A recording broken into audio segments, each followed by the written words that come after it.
What's up, guys, and happy Star Wars Day, everybody. Josh and I here are definitely hyped for this Star Wars month, and today we will have an awesome guest who's perfect for this topic. But before we do so, welcome, Josh. Hey, my friend. What is up? You still got the energy from this morning, or I know you did a little drop stream from this morning. Are you used to being live twice in one day? I at least try to keep the energy here up today. First drop stream was okay, could have been better, but I'm still it's fine. Next one, the Yoda one, will be even better. Well, it was a fun one to start off with. Lots of hype this morning. And so I'll bring up the agenda for today's show, guys. We're going to start with posts like always. A lot of it is going to cover what happened this morning. If you guys are living under a rock, the Millennium Falcon dropped. So that's what I'm talking about. We then stumbled into our show and not knowing anything. Yeah. We then have MyCollectibles MC Aaron popping in for a quick interview. We'll wrap things up with Grail Watch before we move into another little activity we're going to do in today's stream. And we're going to try and kind of switch things up every stream at the end for the Q&A session. And I bought the old 2005 classic Battlefront 2. So we're gonna play a little bit of that at the end of today's stream. Maybe another game, but we'll see how much time we have. So yeah, I would say let's jump in. Community posts.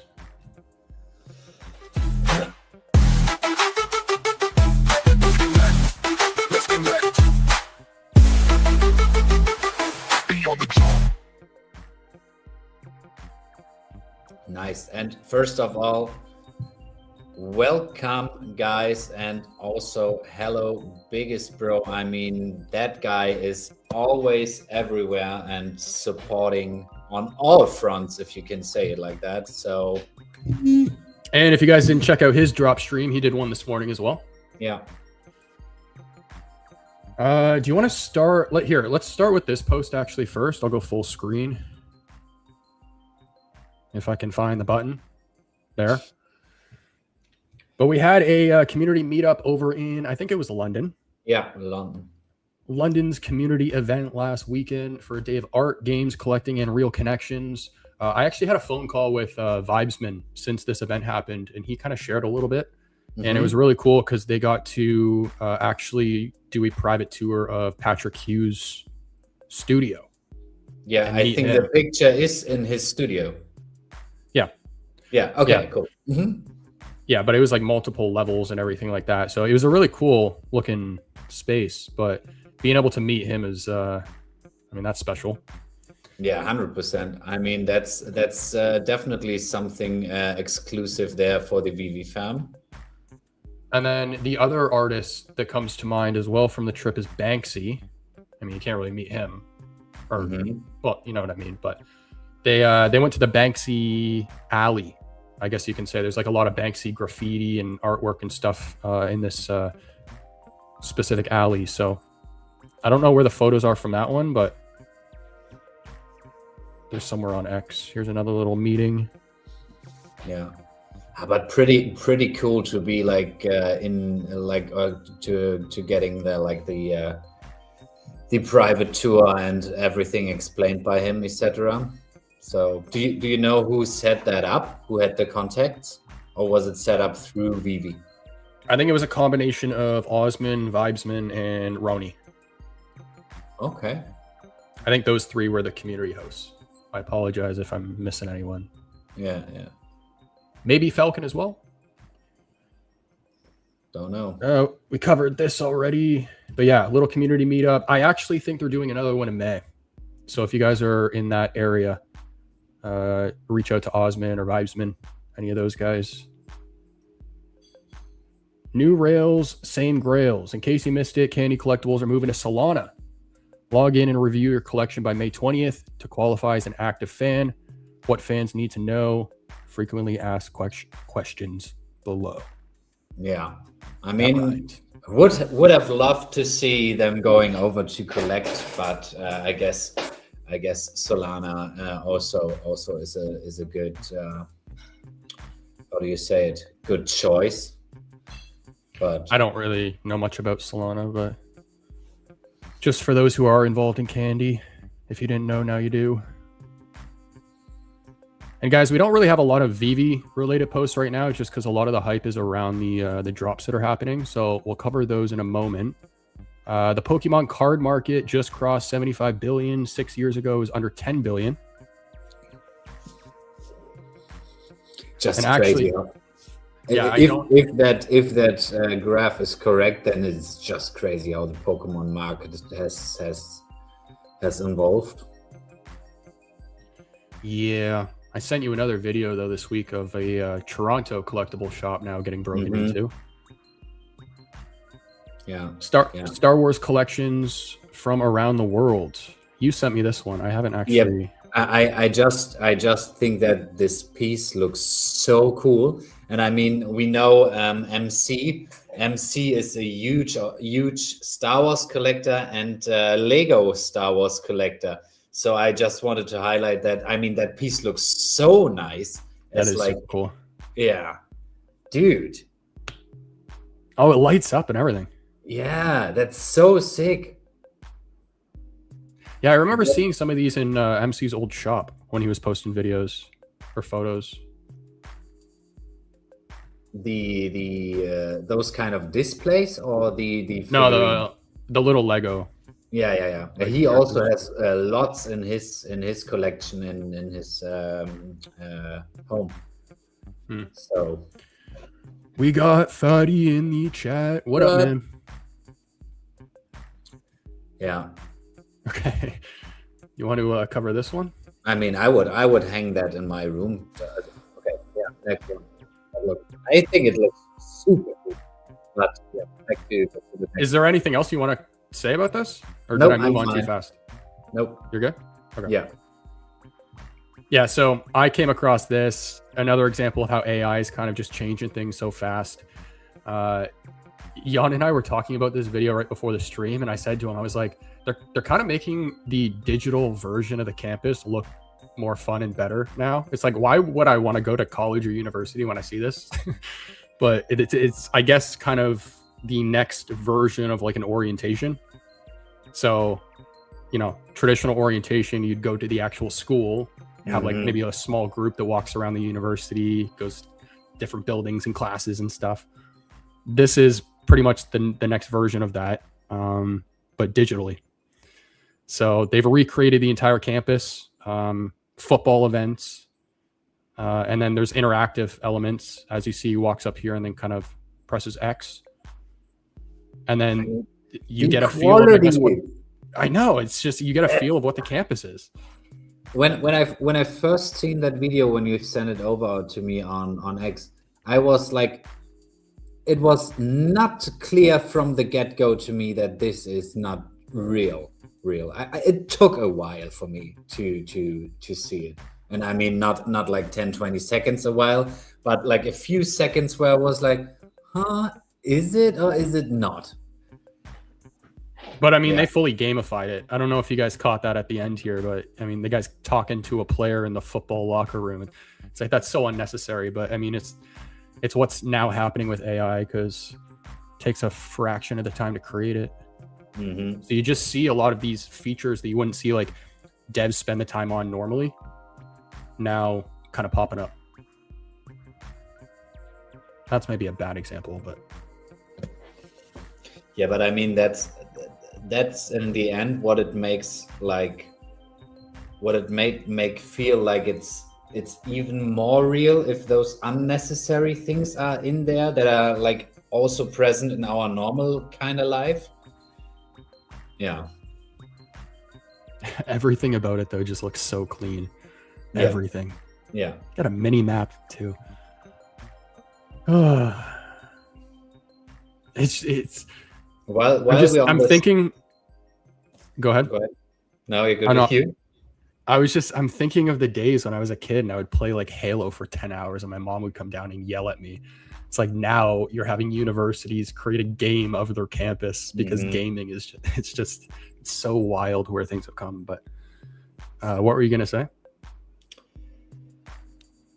Oh yeah, last week we spoke about the GTA 6 release and if they are maybe too late because like nowadays those kind of video games. I mean, it looked like a perfect video game. It looked like GTA 6 should look like, or So yeah, I would hope GTA looks like this.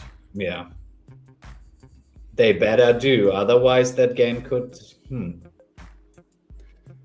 This is a post you sent me. A news report from Business Insider highlights how kids are using Pokemon cards to learn real-world money skills, buying low, trading up, holding versus selling, understanding demand.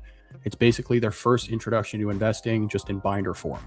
The question is this a great learning tool, or are we speeding kids into the flip everything mindset too early? What do you make of this?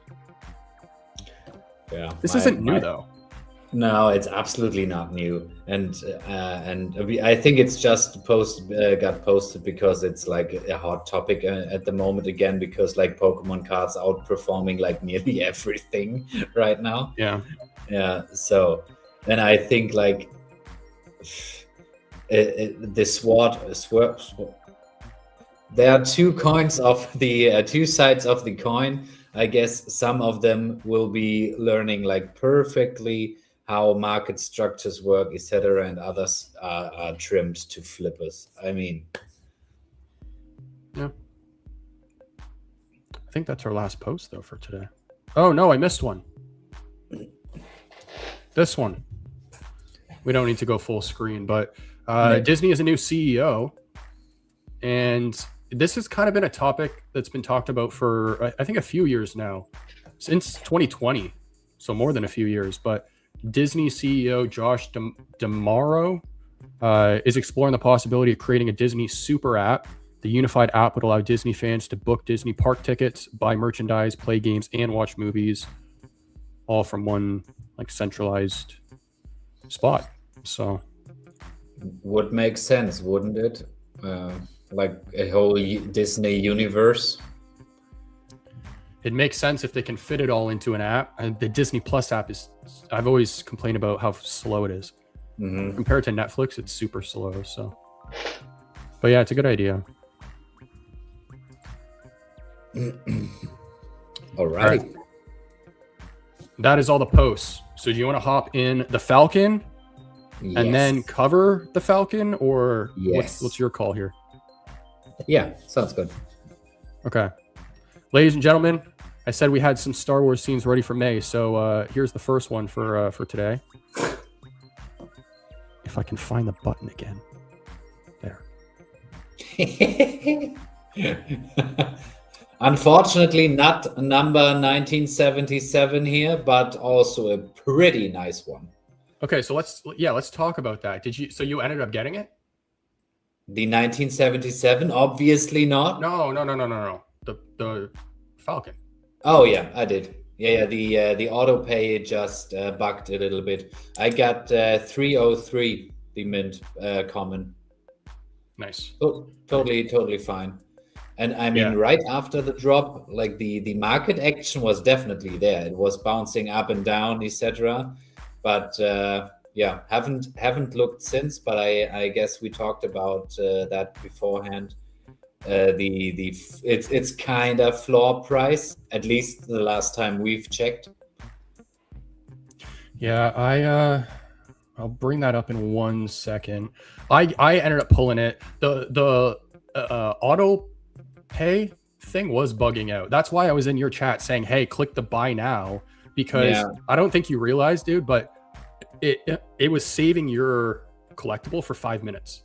So I know that. Okay. I didn't know if you knew that at the end of the 5 minutes you were going to lose it. So yeah. No, I got it in the end. So all good.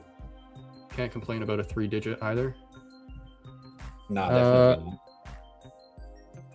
Let me pull up Stacker and we'll see what it's going for in the market. How did everyone else do in the chat though? Did anyone pull any like cool mints?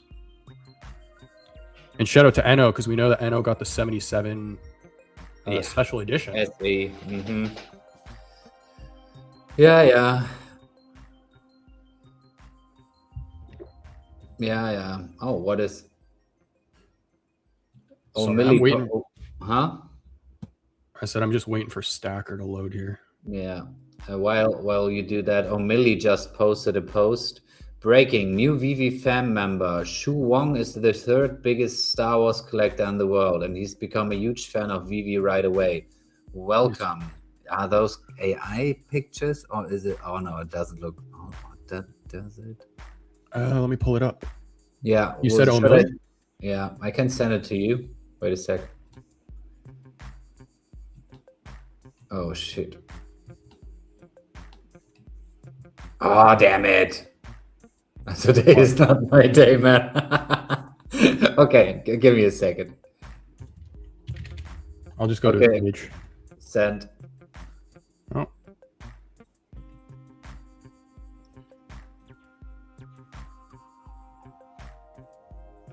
Yeah, this is AI. Oh, wait. Is it? No, it's not. Holy. I'm not sure if it is. That's him. Who, him? That's the collector. Yeah, I know, but is it AI or not? I don't think so, no. Yeah. Oh, we have Vivi in the chat. What up? Thanks for stopping by. I feel like does this guy have a YouTube channel? I feel like I've seen this before though. Is he in Taiwan? I will now Google that, man. Wait a second. There's a big Taiwanese collector who has a really, really cool like private showroom, but he also has Marvel stuff. So maybe this isn't the person I'm thinking of.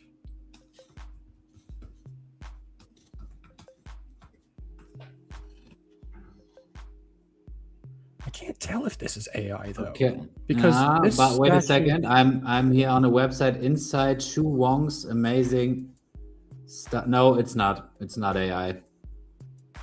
It's not? Okay. No. Because Dude, that's crazy what he has. Oh, here are the.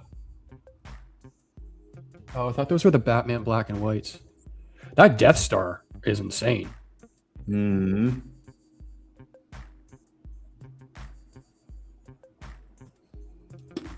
And am I the only one who's more impressed by the showroom though? Yeah. It looks so clean. It looks so clean. I love how he put the rocks on the ground there.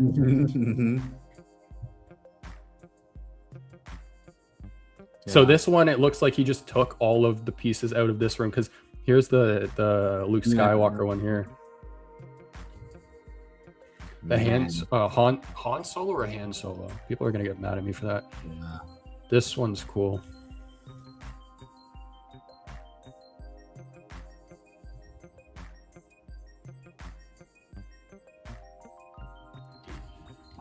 Let me see if Stacker is not loading. I'm getting a server function has timed out. He's been collecting for most of his life, and it started because of Star Wars and his fascination with the characters. As a young man, he accumulated movie soundtracks on CDs as well as several movie posters. Then in 1999, he visited Universal Studios Hollywood. He started purchasing statues and figures because he thought they were the best for interior design. His collection grew, and as a visual designer, he's a visual designer. That explains like the look of these showrooms. He decided he wanted to create an appealing space to display his own cinema world. That led him to creating the museum in March 2012. Alrighty. Jan, sit back. Oh, sorry. I was reading and didn't see that coming. Yeah. Okay. So Stacker isn't working. I'm on Vivi's website right now, so yeah, let's do that. Okay. So then, I like seeing all the AR stuff already populating on the website. But we have we had these drop yesterday. Did you go for these? Nope. I'm on all the Star Wars things. I'm just going for Yoda and the Millennium Falcon. Yeah. Okay, so- Otherwise, I'm poor at the end of the month. Fair. So this dropped this morning, 77 was the drop price. I think the most I've seen somebody get so far is 4. 4K. And what's that? For what? Not 4K, but for pickups. Yeah, got it. Yeah. 4K. Yeah, you are off today, dude. No, there were people selling the SE for 4K and stuff. Oh, a price of 4K. Yeah. Okay, now we have Hangar Bay 327 drops today for 25. Yeah. I mean, we've briefly talked about that before. I think that piece is a little bit too expensive. Yeah, but what time does this drop? It already dropped. Yeah, 26 minutes ago, I think, right? Yeah. Yeah. It says there's 27 that sold. Yeah. Please tell me that's a lie. No, so yeah, of these the rare ones, and the other 62. Yeah, not even 100. I don't believe this diorama has the snap to grid feature though. I think you just drag and drop. Yeah. Yeah, I think from my personal view, I think it's a little bit too expensive. Make it 10. Okay, so we had that dropping. So that's the last drop for today, right? Nothing else? Don't think so, no. Yeah, this. And then we have next Star Wars drop is the... What is this? Oh, I didn't even... I only saw this, what's it called? It's a something droid. What's it called? The power droid. That's it. Mm-hmm. What is this, though? I didn't see any of this. But that was definitely in the preview, like we've looked at last show. We probably just gone over it because Yoda, Millennium Falcon, way more significant. Yeah, we only went over this one though. We didn't even highlight these. These are the first time. This is the first time I'm seeing these photos.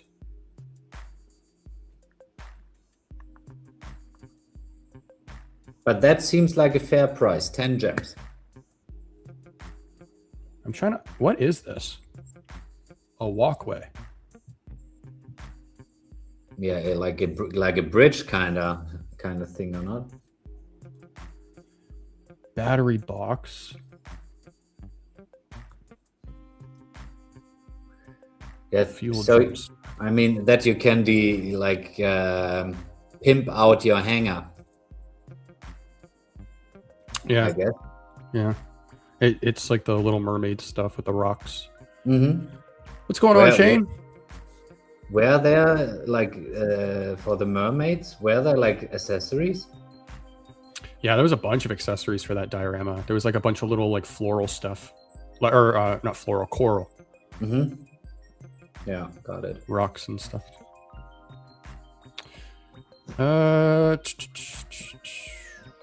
Okay. Here's the question. What's the Falcon going for in the market? Because we need to talk about this. Yeah. I looked at it once and I was... I'm going to bite my tongue here. I was disappointed. Okay. Alrighty. No, okay.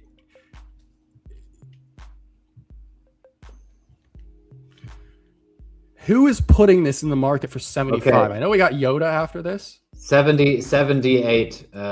Real. It's 78 now? Oh, my Lord. $1 over. That's insane, man. 7 animated features, highly detailed, the significance of the piece, low edition size, and people go, oh, yeah, I still want to. Yeah, I totally don't get it as well. Yeah. But I think that the whole answer of oh, it's a gem squeeze for Yoda, people should not be settling for that answer because the edition size is so damn low on that piece that there should be at least 1,900 people that are willing to hold that off drop. Yeah. Even if Yoda is dropping later this week. Yeah, fair point. Yeah, but I think like the gambling aspect was kind of high in terms of the 1977 bounty. VV Tracker, Monkey's saying, what's going on, bro? VV Tracker. The My NFT tracker? No, that's a different one. Think it might be Turtley Golf. Well, who else? Yeah, never heard. Yeah. Did you get something, Monkey?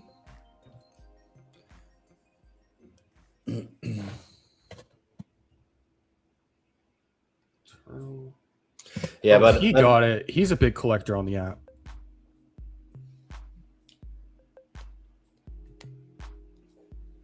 Yeah, but on the point with the Millennium Falcon, I think that piece will hover around like the floor price a little bit in my personal view. I mean, I have no clue how the market moves, but I don't see that piece staying that cheap for long, because I know definitely a few people who would be willing to pick up some of those. Because like 19,944 available editions is like nothing for that piece. Oh, Shane landed a 3-digit common. Me too, my friend. Me too. I got the 303.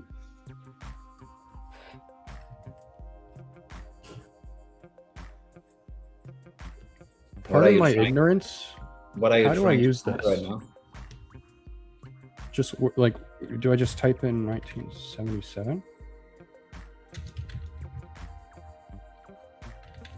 I don't think that's the right website, to be fair. VV Rank, right? That's what No. sleeping or not. VV Tracker. VV Rank is the site from Sleepin, isn't it? Oh yeah, I'm getting them mixed up. Okay, 1 second. Let's put us back in a hyperdrive while I figure this out. Yeah, I mean, what I was kind of fascinated about was the fact that it sold out like directly. That was something I didn't expect. I expected it to like sell out in the first 30 to 60 minutes or so. But Really? I didn't expect, yeah. But I didn't expect it to sell out within like 4 minutes or so. No, with the edition size, I was thinking it was going to sell out. I think the same thing with Yoda. Yeah, I think on Yoda, I also think that, even though he has like a little bit more editions than the Falcon drop, but yeah.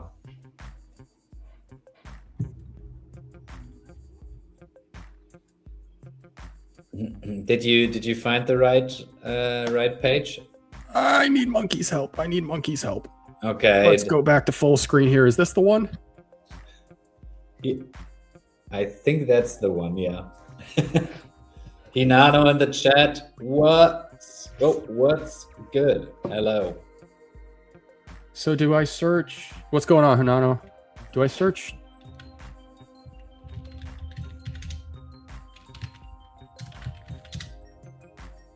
$1977?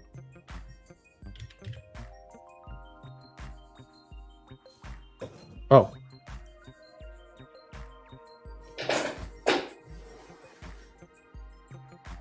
The left Is that one? it? Wait, did somebody post it? No, that can't be right. Floor price. Now that's the floor price of it. Of the special edition? Monkey said, I pasted screenshot who got 1977, the NFT. Thank you. All right, let's just go to that. But maybe let us, I mean, I appreciate that, Monkey, but I would say let us not show that. Because if the person doesn't shows it like themselves, Maybe they don't want people to know. That's the blockchain, my friend. Yeah, Set your okay, profile. yeah, okay, fair point. Everyone knows who owns it. Yeah, fair point. Where's the post though, Monkey? Or did you? Oh gosh, I'm sorry, guys. Then, while we figured it out, what is like your take on VV fans statement here? It shows that we don't have 2,000 active users. You know what? I'm just gonna message Turtle. That's quicker because I think he just messaged me. Yeah, he's right here. Yeah, what is your take on that statement? Or no multitasking here. Say it again. Sorry, I'm just asking him directly. Did you Yeah, write 1977 mint? Yeah. It shows that we don't have 2,000 active users. What's your take on that? Because I would say not everyone is a Star Wars fan. Maybe some people gambled on the fact that it could be lower after drop, whatever. They're saying we have less than 2,000 active? Mm-hmm. Yeah. I don't know. I mean, yeah, I don't know. Alrighty. Not really an opinion on that. Fair. I don't think I can. I can't verify the number. Yeah, that's okay. That's true. I just wanted to know like your opinion on the statement he makes. But yeah, fair point. So we have MC here already in the chat or in the studio. Josh, are you ready to transition? Because then I would. Yeah. Alrighty. Yeah, I can put us. Then you want to cue the animation, and then I'll put us full screen. Yes.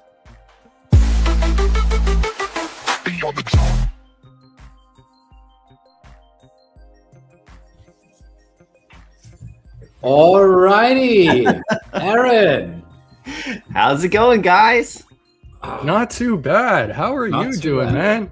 We were already talking about you with all the Lego figurines and everything, and yeah, you got it all in your background. So I busted it all out today. It's May the 4th, so yeah, I had to do it. I was actually more excited about May the 1st, which is 501st, like the 5th month for that's the day for me, right, with the 501st Legion. But no, I'm just kidding. Today's an awesome day. It's so good to see you guys, like, and chat with you, and Josh, it was great, obviously seeing you down in Vegas. We had a good chat there, and I wish we could see each other more often. And Jan, I don't think have we met in person before? No. Oh, I knew it. I remember if no, I mean we've had one interview before, but never in person because I weren't able to make it to international events, just to the German community-led events.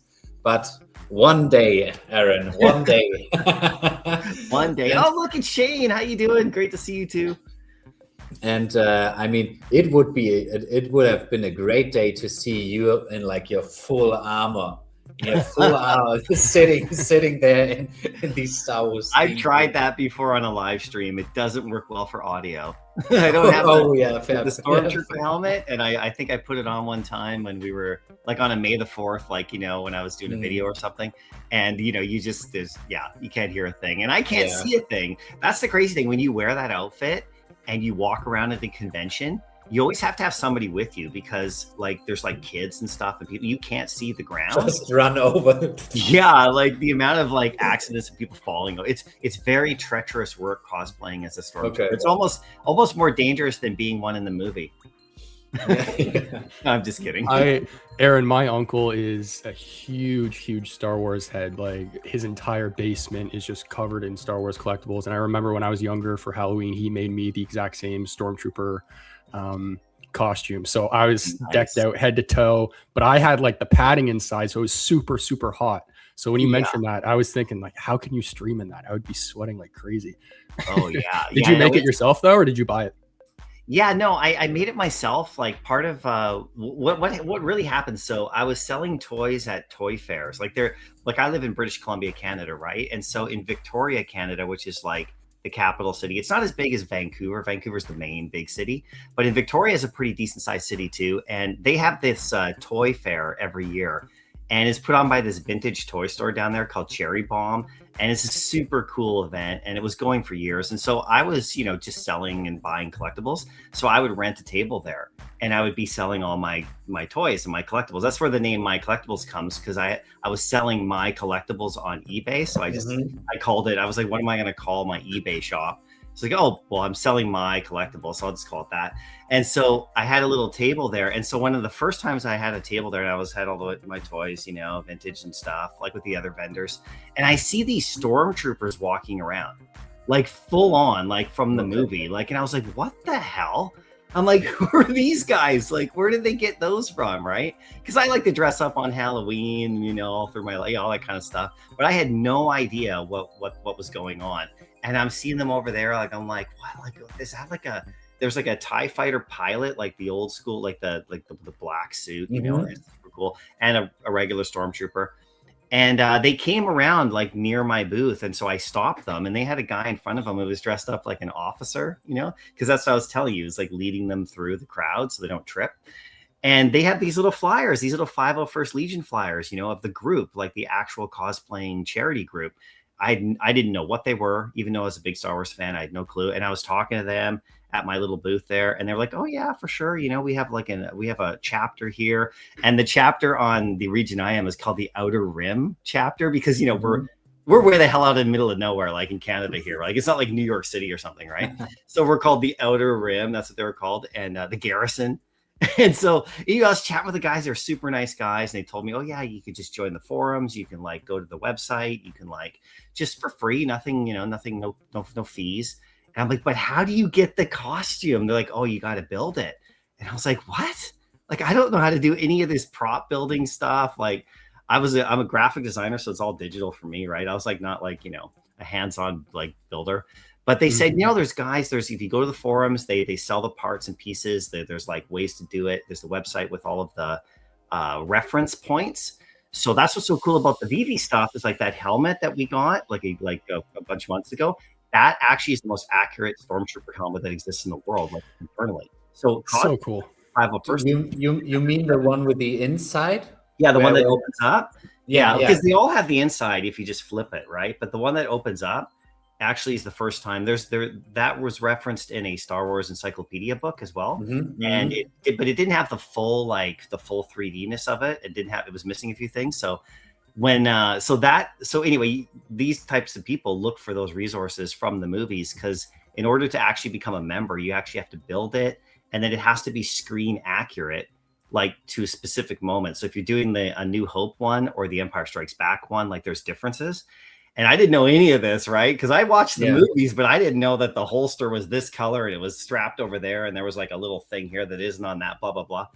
So I was like, okay, let me wrap my head around this. And then I got into the forums and I started looking up, and there's people who sell the chest plates. They 3D, not 3D print them, but they mold make them. And there's no official, buy the costume kit from Star Wars, like anything like that. Honestly, I thought that it's like that you pay like a couple $1,000 for like a full stacked out. Okay. Well, there's a couple of companies now who are trying to do that kind of stuff. They're trying to do prop building and costume stuff. But when I did it like 10 years, it was just over 10 years ago, I think. Yeah, a little bit older, a little bit longer than that. There was nothing, right? There's just these people, these passionate people. So I got in there. It took me about 6 months to kind of get my kit. So I had to order all these parts from everywhere.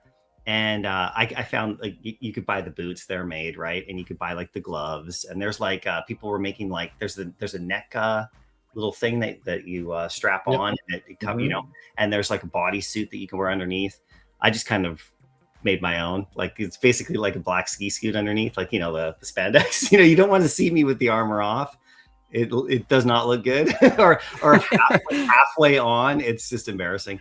So it took me probably about another 6 months to actually build it.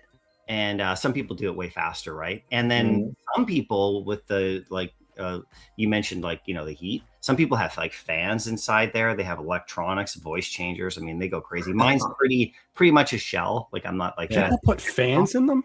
Oh yeah, like especially the Darth Vader ones, like with like because if you're in that thing, it is hot, especially at a convention. So and if you know, you could only be in it for like an hour or two, and it's actually kind of interesting because when you go to the 501st Legion booth at any of these giant conventions, like New York Comic Con has a giant booth there, and it's upstairs, right? You can go up there and like go see them, and they have like you have shifts for trooping, and so they have like the photo booth, and then people get their photo taken with like Vader, and then they donate like $1 or something, and that money goes to charity, whatever charity they're doing, and then and part of it goes to pay for the booth. But people take shifts, and you're on a schedule, so you don't like burn out or it's really organized. But it took me to build it, and once I got it, I had like I had to I take all the pictures, send it in for judging, and then into the big wigs, and then they decide whether or not it's approved. And then they approve you at a certain level, like it's either basic approval or like if you're like a high level prop builder that is extremely detailed, you can get like a higher level of approval, but that's just kind of clout internally. But mine was pretty much the basic approval. So then I could actually go and troop officially. That's what they call it. And so I did a bunch of troops, and it was fun. I wore it at Halloween, but I haven't put it on in a couple years. Just because I don't know, like I was walking around my neighborhood and I was kind of outshining my kids that one time. They were all dressed up, and I made my son a Jawa, like a full-on Jawa, when he was about 7 or 6 or 7, and it looked like, I have to admit, it looked really good. And I bought the Jawa gun from like this prop builder guy, and but I used like a Walmart Jawa costume for him, but I rigged it up with stuff from my group, you know, and he looked so good.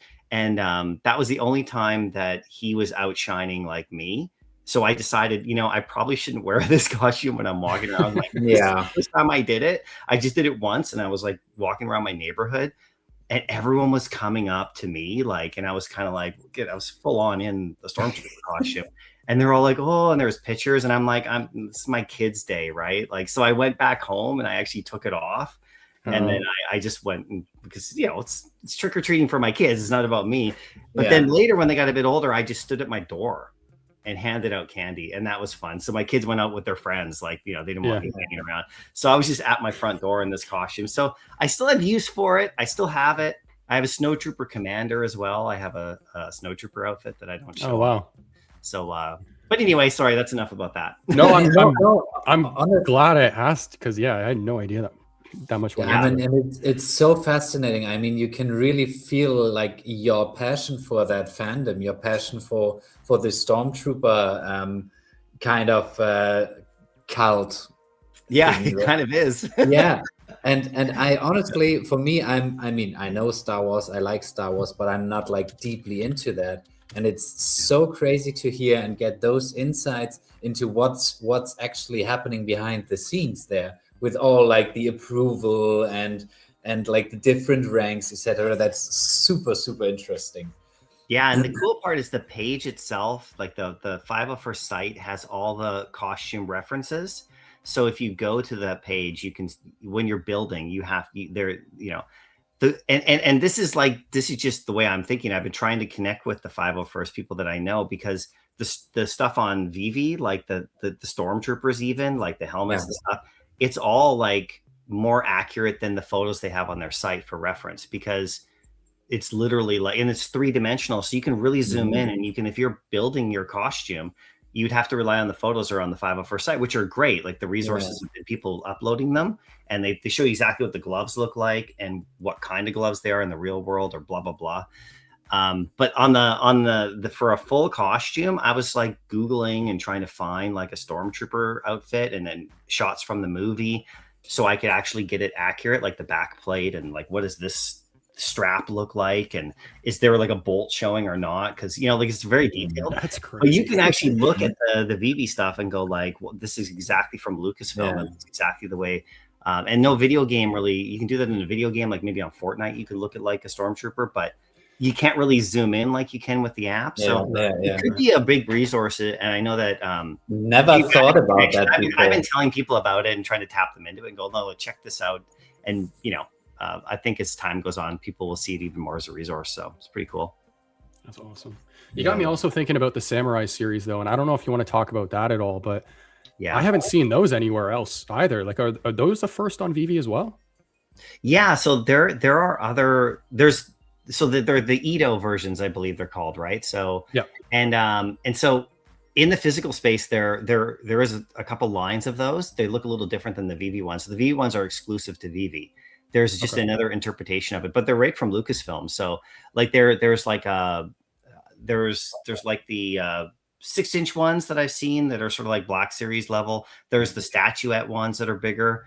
Like in the physical space, you know, I think Sideshow Collectibles or Hot Toys has versions of a couple of them. Vader's got a couple different versions of his kind of samurai look, and VV's is its own. And you know, the ones that are coming at the end of the month, again, same thing. Like, because there's 3 more coming, right, in this month. So you know, and those are pretty damn cool. So yeah, they're unique to VV. They look, as far as I know, I don't think that it's the exact replica of any physical toy.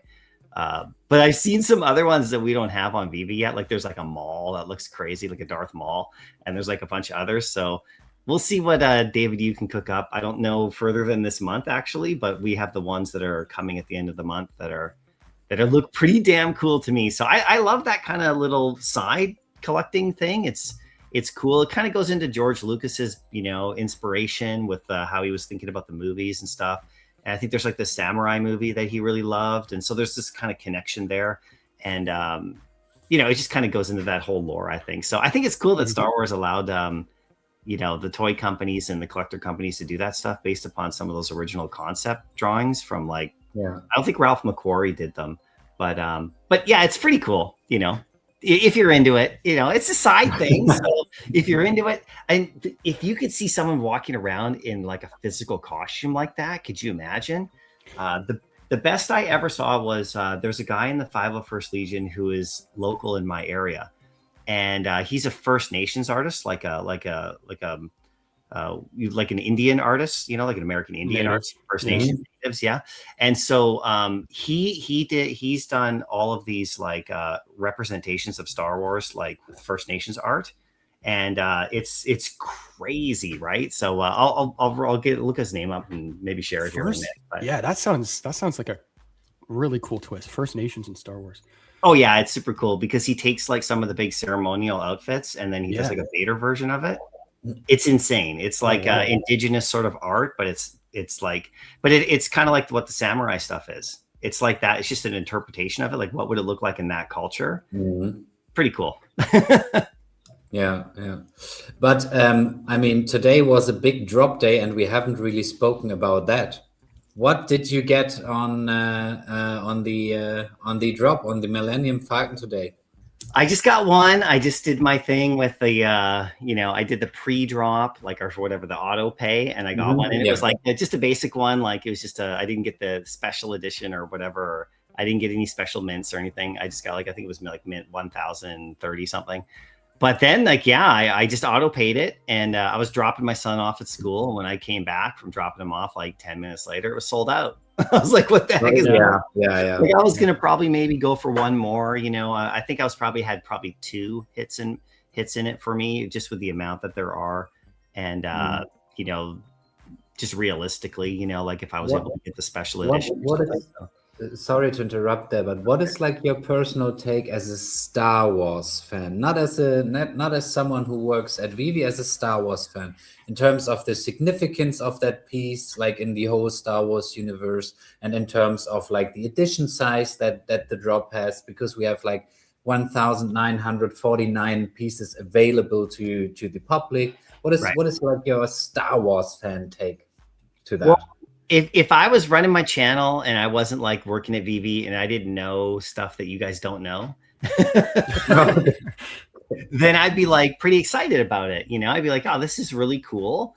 And I think because like it's such an animated piece, like you're showing it on screen right here. It's so high level, you know, and there was talk about like the quality of the textures and stuff, but it's all built in. Like you guys know the VVverse. Once you see something in there, it's even crazier. So just on the app, there's only so much you can do with like your, like at this particular moment, but all the details are built in like crazy. So we'll see it at its highest power at some point, but it's all there. So it's not like a different one later.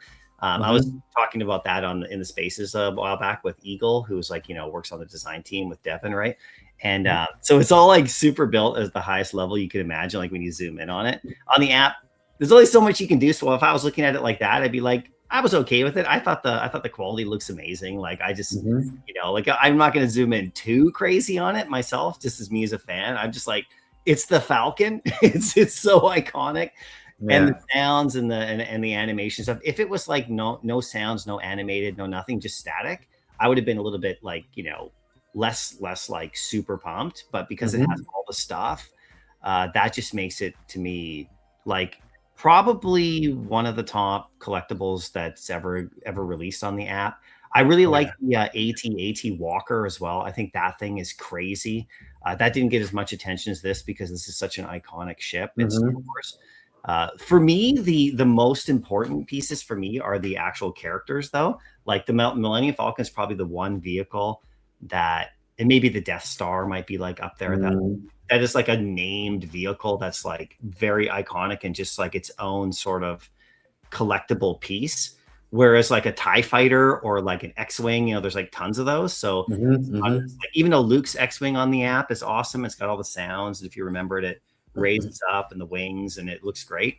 But this is like the Falcon, it's named, so when you have a ship that is only used by like one person and there's only one of them, that makes it kind of like another level collectible in terms of like for me. And I think that's why people are reacting the way they did to it. And like I said, all the animation stuff they built into it.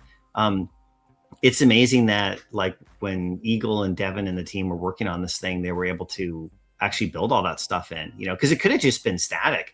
It could have just been static with maybe like the glowing back or something, or way less animated. And I'm sure people would have thought it was cool as well, and maybe would have had a similar result today. Like maybe not quite as quick, but I think it probably would have sold out with the numbers.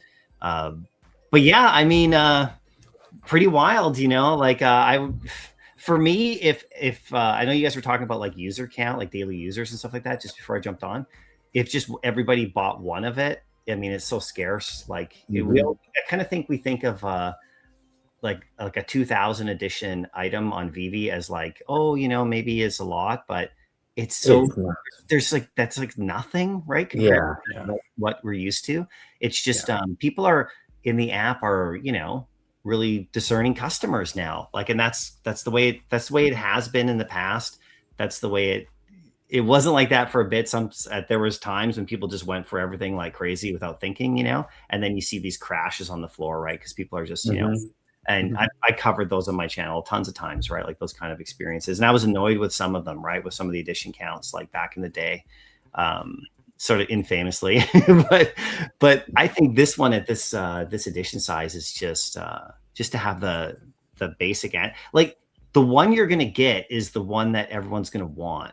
And I think that was the way that is built into the drop. Like you have the special edition one that's, the hologram, and it's incredibly ridiculously scarce. And I think that's, it's a real grail.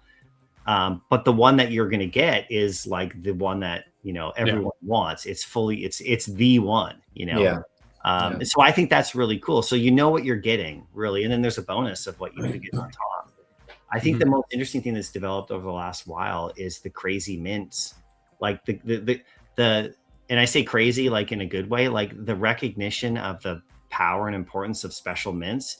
Because I'm not really a mint collector. I never really have been on Vivi, even though I totally appreciate them and everything, and I know the significance. I just didn't really put my funds into going after these mints because I think I was especially when I was on my channel, I was like, I was kind of out of that market. That was like another level of like of price spending for me. I don't know if I want to go there, but I'll definitely, if I land one, I'll just keep it. And I've landed a couple, but that is another level on top. So you have the crazy rare special edition. You have all the mint numbers that they have bounties on that are just fully community driven, which is nuts.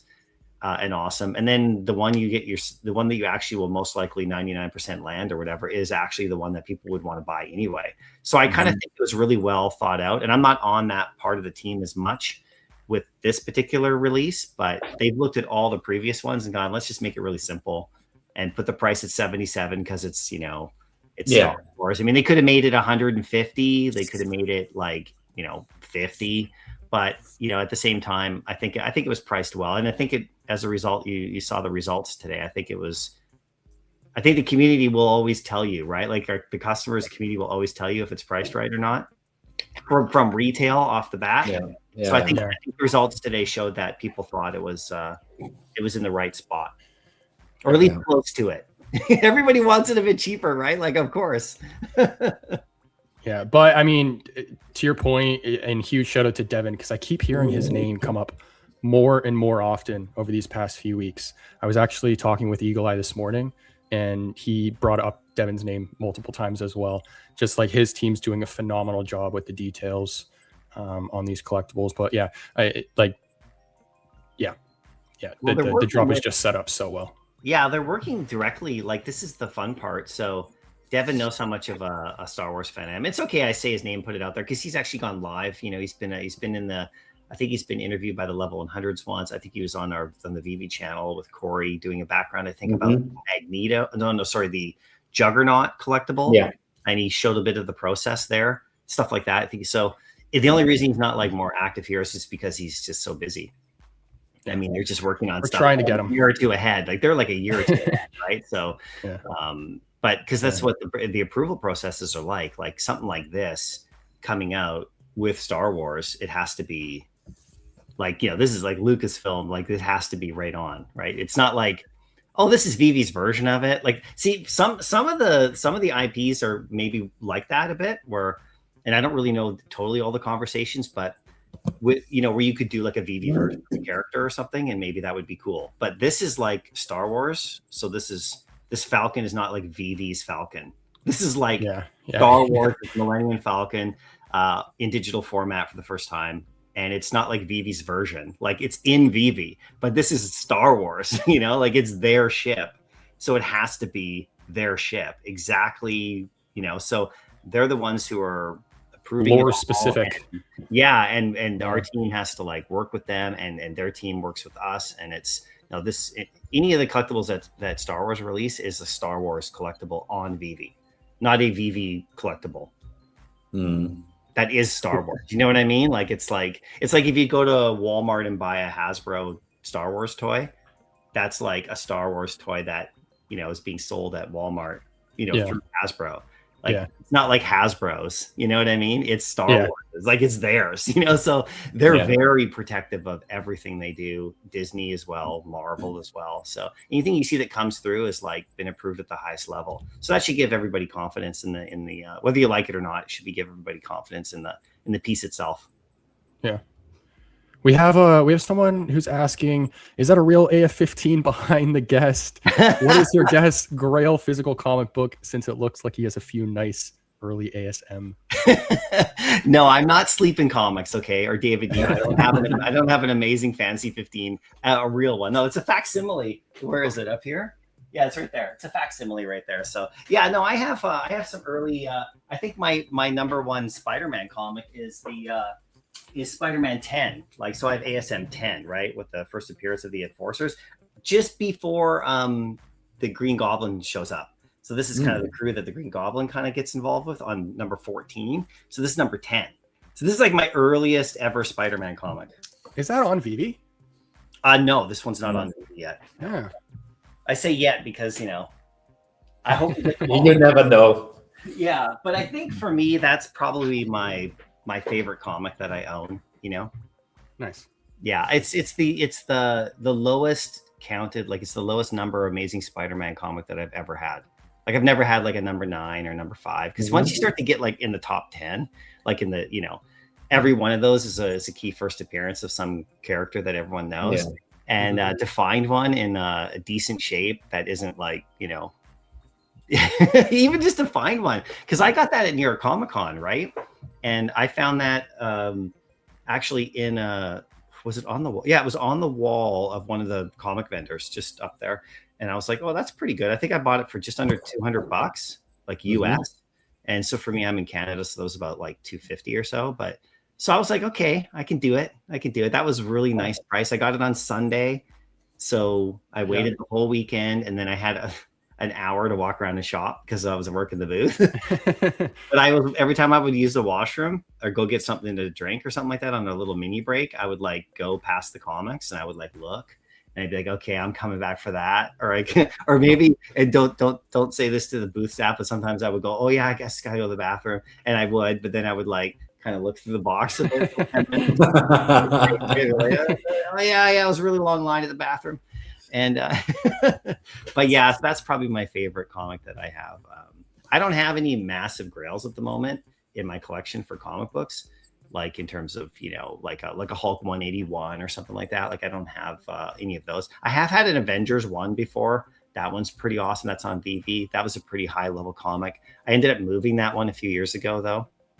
So, but I'll get back to them. They always go up and down. And I think comic prices right now they're pretty good. Like you can get in and get some good stuff right now. But because, the TCG stuff is like flying off the shelves and sports cards are kind of rising again like crazy. Yeah. So I've been buying some like Jordan cards, like physical Jordan cards, like some of the early Fleer ones from like the, mid 80s, late 80s for like some of his first cards. I've been picking those up on eBay here and there just for fun.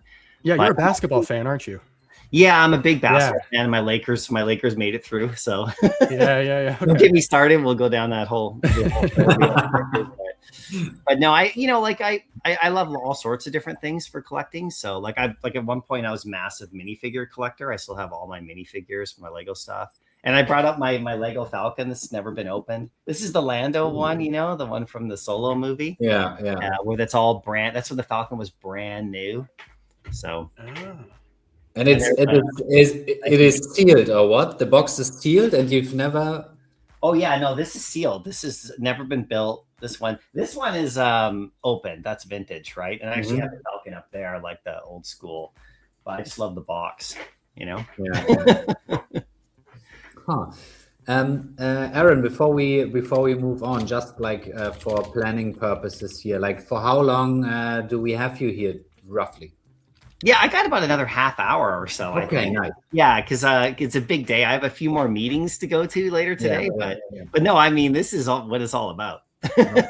I could stay longer, right? But that's just for some rough estimation here. Yeah. Sure. Then we've talked about the Millennium Falcon, and obviously the next big drop is around the corner on the 9th of May with Yoda. Yeah. Like I'm excited. I'm even more excited for that one, and the 50 gems price point on that for that character. Wow. Yeah, that one's going to be good. And I did a poll question last week. What are you most excited about? Just on my Twitter. Like it doesn't, it's not the whole, I think there was about 70 respondents or something like that. So not a huge like thing or anything, but Yoda beat the Falcon just by like a percent. Which one are you most excited for? Like Yoda. And I had like IG-88, which is coming later, that, with the little Grogu, and I had BB-8 on there, which I'm really looking forward to BB-8 as well. Cause the quality of those. Yeah. Yeah. Those droids. I mean, those are, and actually later today with the Gonk droid, I want that little black Gonk droid bad. That little. Is there another one today? Did we miss that? Today we got the hanger, I think. Isn't it on right now? The hanger already dropped. I guess. The hanger, and then there's hanger supplies, like stuff that you put in the hanger, like gear. I believe that's today as well. And that one's full. That one's only $10, and that one's got this is coming up at noon in 1 hour, like 12 o'clock my time, because it's 11 o'clock for me. So they're $10, and there's the stuff that's in there, like the scanner device that they take onto the ship, and then all those, and then. And which ones do you have your eye on here from that? Well, I want all of those because I can put them in the hangar and I can build like really cool scenes with them. So but I want the Gonk droid. They call him the Gonk. Because it's the sound he makes. He's the little like two-legged walking droid. I love that. Yeah. Normally in the vintage toy, he was like kind of blue colored. Here he's black. You can see him right there. That's the power droid, and he goes Gonk. Yeah. Gonk. Okay, that's why you keep saying that. Well, Okay. yeah, I'm sorry. It's the sound he makes. He goes grunk, like it's a little sound. But yeah, you were talking about Yoda. No, that's what I was saying about the key characters, like I know that Yoda's been on Cryptoys, which is super cool, right? Or Digitoys now, right? Which is awesome. So it's the first time we have him here in VV, and I think that one's really fun because it's like cartoony and animated, and like it's super funny as like the lightsabers. This one is the Yoda from Dagobah from like Empire Strikes Back. Like this is the one where he's older, and so he's just kind of sitting there. This is the one that like when he first showed up in the movie, and that's the one that I think Vivi and Lucasfilm wanted to drop here. And so he's just stationary, right? Because I think Eagle was saying earlier that he's not flipping around doing jumps like in Attack of the Clones, when he first did his lightsaber. Yeah. This is just the one. Oh, there's Ben's Mr. Falcon. But imagine how much fun he's having, hey, playing with this stuff all the time. But yeah, I'm pumped about this one for sure. Like for me, I'm still really surprised that Grogu isn't sold out, like the stationary Grogu or the stationary Mandalorian. Like I know the secret rares of those went, but I'm still surprised that they're in the shop, but it's actually okay that they're in the shop because we're using them in our paid ads and for promotions. So people can actually go to the store and buy them. But this one's sorry to interrupt there. David mentioned that so often that the goal is to have stuff is supply in the app, so people can browse through and buy older collectibles, etc. I mean that was like the goal he had, to have supply from your people. Right, because we could just burn everything, right? And we've done that with comics and other ones, and you see like last night more comics burned, and we get a little notification that stuff is burning like after 30 days. And other collectible series will be removed at certain times, but they're okay with it. Like there is a bit of a difference between what the customer and community wants for scarcity and aftermarket value and all that. We get all that, right? Like, oh, let's make it available for a certain time, burn it away quick. But I think over time, we'll make sure that all that stuff is taken care of. But in the meantime, it's okay VV's okay with having stuff in the shop because of all the promotions that we're doing all the time. Oh, thanks. Yay. VV mentioned me. This is amazing. Actually, Gary Vanderchuck. Yeah. Yep. So he actually said something on a post I did the other day. He was like, hey. Oh. I was like, good. I screenshotted it. I'm still a fan. What can I tell you? Oh, you got a response. Yeah, me too. Me too. I'm a fan as well. One thing that you guys are doing so much better, and I mean, I'm talking about like season 1 and 2 collectibles going back a little while now, but for sure. The hair.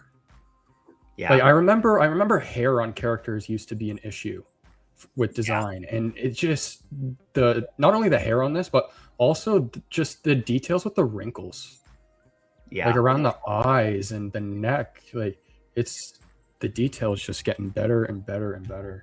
Yeah, it's pretty crazy. I think they've powered up the app more, so it's able to like one of the reasons I think for the switch over to this new version of the app that didn't go so well at the beginning, like that's well documented, but its ability to, I think, handle this kind of stuff. This is at least what my understanding of it is that it's just, the app itself is now getting to a point where you can drop something super crazy detailed, where in the past, like they were dropping what they could. I wasn't at the company then, so I don't really know, but yeah, the detail's crazy. And then, so you have other characters, like I know that people were talking about Chewbacca and stuff like that, like in other characters. That's the one Josh wants to see. That's the one I'm waiting for. Yeah, so he's like all hair. So you wouldn't want to drop him and have him look like, Star Wars Battlefront 1 from 2015, where he was like, I love that video game. I still play it actually, but Chewie in there looks a little, You know what we're gonna play today? I bought the classic 2005 Battlefront 2. No way. Okay, that is peak gaming right there. That is sweet. Yeah, I still play the 2015 and the 20 like the Battlefront 2, which is actually still both of them. There's still players playing those games, like especially Battlefront 2. It resurged like last year and then it went down a bit, and it's kind of back up again now. And I think today, all the heroes I think are supposed to be cheaper, so you can play as like constant heroes in the game. Like you go Battlefront 2 today on like the newer version. I think they have all the prices of stuff, when you're playing and you get your battle points, and then you can like, play as like, I think so it's going to be complete mayhem. So I'll be doing that like later today after the meetings. I have to wait till tonight because Nice. But yeah, no, the stuff is really crazy. I'm super just pumped about it. I mean, I think the ones that I think when it really first started, just before I joined, Wolverine dropped, and I thought that collectible when his mask is on is just crazy. Like I just think the Wolverine, the original, is that the brown suit one? No, the FA, with his yellow suit. Oh, and the first Wolverine, and then of course the brown suit is crazy. Like the brown suit is like, I actually have that secret rare too because I just had to have that one. But the Carnage and the Venom, and I think I've said this before, like when I first joined I joined in the company in April 2 years ago. And so then they came out in June, right? Like mid-June. And I couldn't believe those. They still are crazy to me how detailed they are. And so that was kind of the first, I think, of the really like next level, like Wolverine and those two. Then after that, there's been ones that have been like super crazy. There's been ones that have been like not as detailed like as others. But now I think almost everything coming out is just crazy. Yeah. And part of it is, what they can do with the IP, right? Like what they want to do, like what they allow and how far we can go. This one is really, really nice. I remember the detail in the suit is really nice. Yeah, he's all like breathing and look at his face. I mean, like, yeah, that's my top collectible that I think I own is his secret rare on that. Nice. Yeah, probably. Nice. Yeah, I know it's I see $6.99 right now. That's actually not financial advice, but that's pretty damn good. I know it's Star Wars Day, but because that guy's been up to like 3K and like 2K and then up and down. I kind of watch. Was he that high? Wow. Yeah, he's been up there, and then he just kind of floats around. There's not many on the market, so that's why this Yoda is pretty crazy because of the scarcity of the secret rare. Like I'm gonna try to make sure I try to secure that one, like the pram. Yeah, and then you said this one isn't even sold out. I didn't even realize. Yeah, this one is. Oh, is it the other one? The SR. Yeah. And it's because it was separated, right? It wasn't a blind box, so you could just go after the one you wanted, which is something that we thought was fun last year. You could just pick the one you wanted, and same with the. To be fair, I like those drops more than the waitlist one. The blind box ones. The blind box, yeah. We throw them in. No, I like the ones more where you can actually pick what you want. Yeah, for sure. That's we throw them in. Like they make that decision on certain drops. This one had a bunch, and so they wanted you just to be able to go after the ones you wanted because there's some crafting involved as well, right, with the armor girl. So, but yeah, these are crazy too. And I have him right here. Can you see him? I have the sideshow version right here of him. Yeah. Same one. Nice. And so I've done a photo where like I've had the two of them side by side in AR, and it's actually like hard to tell the difference. Mm-hmm. I've seen that picture. You've posted it regularly.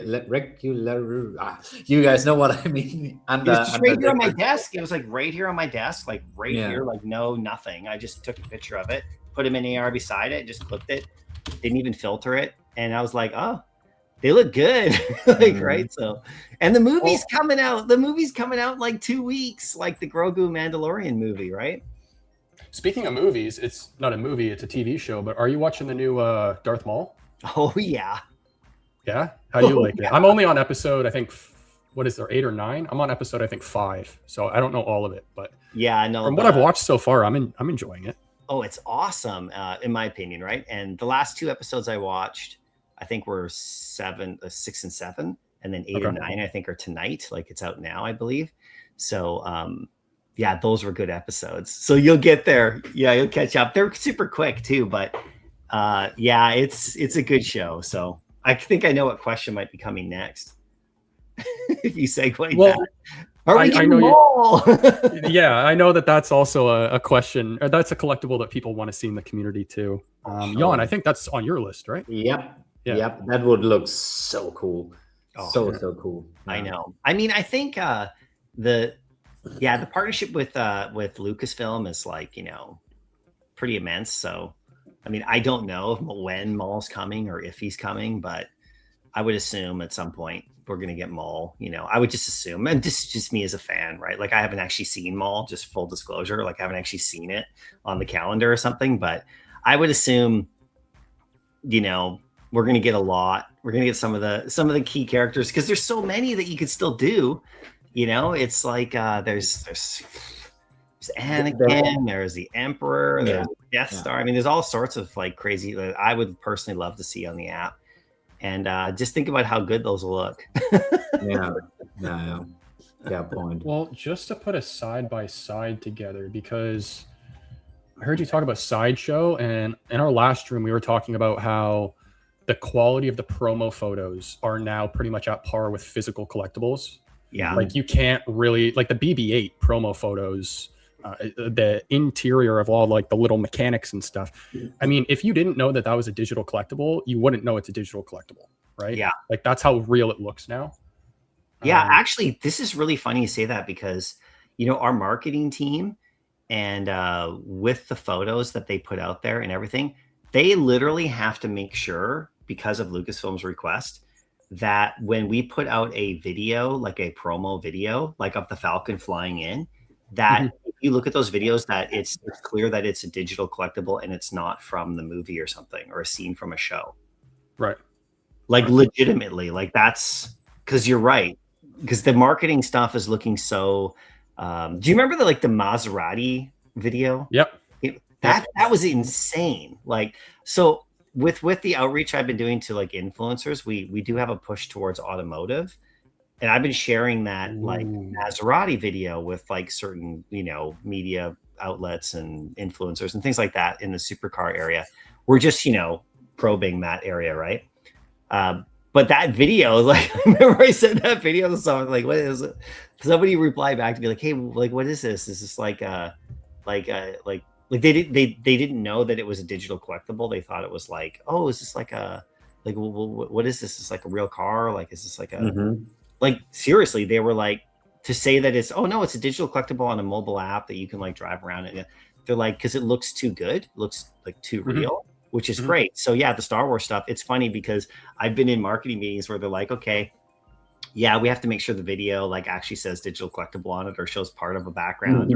Because like Star Wars is like, yeah, we really want to make sure that Star Wars fans don't think this is like a part coming from a movie. So the Mandalorian promo video that came out last year with the whole like, diorama scene. It's like, oh, is this somebody could go, I mean, like, obviously the trailers look like the trailers, but when they make a trailer, it has to be like looking like a collectible trailer, not like a movie trailer.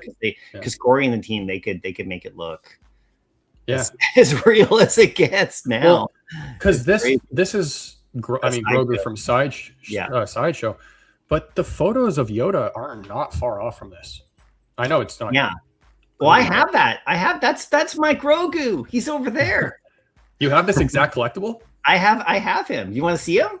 Yeah, grab him. Grogu, get over here. You know what I mean, though, Jan? Like, look at like this. This Grogu, looks. They want to see you, Grogu. He's not really. He's a little shy. Grogu.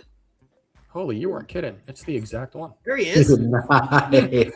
Yes, Grogu, get out of the screen. They can't see a thing. Like, what are you doing? That's Grogu. So cool. Come back. That's awesome. No, but this is the Sideshow one. So this is I got it. I actually had two of these. I had one in the box, never opened. And I know the detail. Look at the hair up there. Yeah. So look at the eyes. They're like right in there. Wow. And he's awesome. Yeah. So pretty pumped about that. I've had that one since the beginning, and he's always behind me with my videos. He likes to hang out. He's just over there. Jan, do you have any comments in your chat that you want to highlight? And I don't think we've addressed that much. I have to spoil it like here today. Today, guys, is not my day, and I forget to set my stream on public. Oh, you're not even live? I was unlisted for like the last 1.5 hours. Well, we got Yeah. the replay. We got the replay. Yeah. So for now, nothing in my chat here. Sorry. Okay. That explains the count on mine now. Okay. That's all good. It's just great to be hanging out with you guys for sure. Yeah. Yeah, likewise. You just made a comment about auto. I'm a big car head, so I really want to know more about this. What can you talk about? Like, because Vivi announced Citroen how long ago, and there's no kind of collectibles with them yet. I think there was another auto dealer that was announced as well that we haven't seen anything from. So is that what you're talking about? More like Vivi partnerships, or like more affiliate deals with like auto? Yeah, more like the influence, like for me and the influencer side, to promote the app and to share what we have and to like plan ahead for like marketing stuff around our drops and releases, and get like, you know, big media centers or affiliates or influencers involved in the promotional push. Like right now it's all Star Wars, and a little earlier it was like Solo Leveling, and earlier than that it's been like Marvel and just kind of that kind of stuff. But it's Star Wars right now for sure. So, but yeah, no, I mean, we're looking way ahead, you know? And so, so when I'm part of my job is to, you know, support the affiliates that we have and like, you know, give them the resources they need and like build that program out. But the other part of it is outreach to like influencers and do like sponsored partnership stuff and like, you know, not really like paid ads. That's more, we have another department for that, but more like, you know, ad integration videos. We've seen a few that we've done, or, you know, collabs and things like that. And also part of it for me too is to reach out to, you know, media outlets, like say like there's companies that are not just like an influencer, but they're more of like a like say if they're covering all of Marvel stuff, you know, and they have like a website, and maybe we can put ads there and promote and everything, and we can like get those opportunities going just to get us Vivi in front of, you know, of other eyes. So in the automotive side, yeah, I mean, like, you know, one of our founders, like Dan, he's a massive like car head, you know, he just loves that stuff. And of course you see the amazing stuff we have. So that's always in the background. Like it's not just the drops we have right now. We're just trying to plan ahead for stuff we could do. So yeah, I've made contact with like a lot of those types of companies, and like what I'm trying to do is find out, you know, what their capabilities are, like in terms of advertising, things like that, promotion, and how some of them are for this kind of realm. Because you know, when you have like the diecast kind of car collecting community, which is all the physical cars and stuff like that, there's that. Those kind of like things as well that, you know, you don't see a lot of that on these like big car sites, you know, these like supercar sites, but you do see gaming. You see a lot of gaming on there, which is actually more in our realm. So I think we're actually really well suited to actually go into that route. So if you kind of follow how like the racing games go, the Gran Turismos and all that kind of stuff, and how they promote, and if you actually like look at the same kind of places, you'll find opportunities to kind of advertise to people who would be interested in collecting like an amazing like 3D collectible, to be able to like have it in like a VBverse type environment, and how they're building that and everything. So yeah, so that's just part of that. And so of course, when we have future releases coming up, that's when you want to strike, you know, in some ways. So I'm trying to plan that with our marketing team and our internal team. So it's all part of it, you know, it's all kind of in the background, stuff that people don't see. You usually see the end result, like, you know, a post that might have gone out that, you know, it's kind of like a sponsored post that we're doing, or like a video in someone's YouTube channel, or you probably won't see the ads that are on the sites, you know, unless you actually go there and we promote it out, because our community, you know, isn't the target there because people are already here. It's people who don't even know us. So we could share, like, and what we've done is we've shared some of the partnerships. Like you've seen some of the posts going, hey, say hello to this person, but we're really trying to go after their audience and get them to see us, to see you guys, to see your channels, as opposed to just tell everybody here this, oh, like, you know, this is what we're doing. I think it's important. So people see that we're doing that marketing push. And I think at least the feedback I've seen in the community is people have seen what the company's doing, and in a lot of actually getting out there quite a bit. Yeah. In the past, there was always that going on in the background, but it wasn't really, people didn't really see it. Now it's more visible as we're trying to share. So I'm you know, the affiliate program is kind of like, it's kind of in between those, right? It's in between marketing and promotions, but my whole mandate is new user growth. Like that's what the affiliate program is designed to do, is to reward, you know, for user growth. and to push and not even just user growth, to push I would say, the first purchase is a really big deal for us, to get somebody who actually is in the app, who wants to actually purchase something and participate and learn how to use it and buy, and then become a customer and a collector. And then how do we take them from that first part where they see it for the first time? Because a lot of people don't even know what VV is, never seen it before. Once they see it on a trusted source, then they go, oh, that's interesting. They click something to go look at whatever they land on. Like right now we have that Star Wars landing page, free collectible if someone signs up using it, right? And so they can land there, and then they look at that and go, okay, this looks interesting. And then what are the percentage of people who actually click the link, click the join now, and actually join and get the collectible, like whatever, and go through that process. And then once they're on the app and they've entered their info, then how do we follow up with them with hey, you're joined, this is what's coming next. Check this out, come to our Discord, check out this YouTuber, blah, blah, blah. How do we get them kind of in the community as a customer? So there's a lot of thinking of the whole kind of funnel of from start to someone who's actually participating.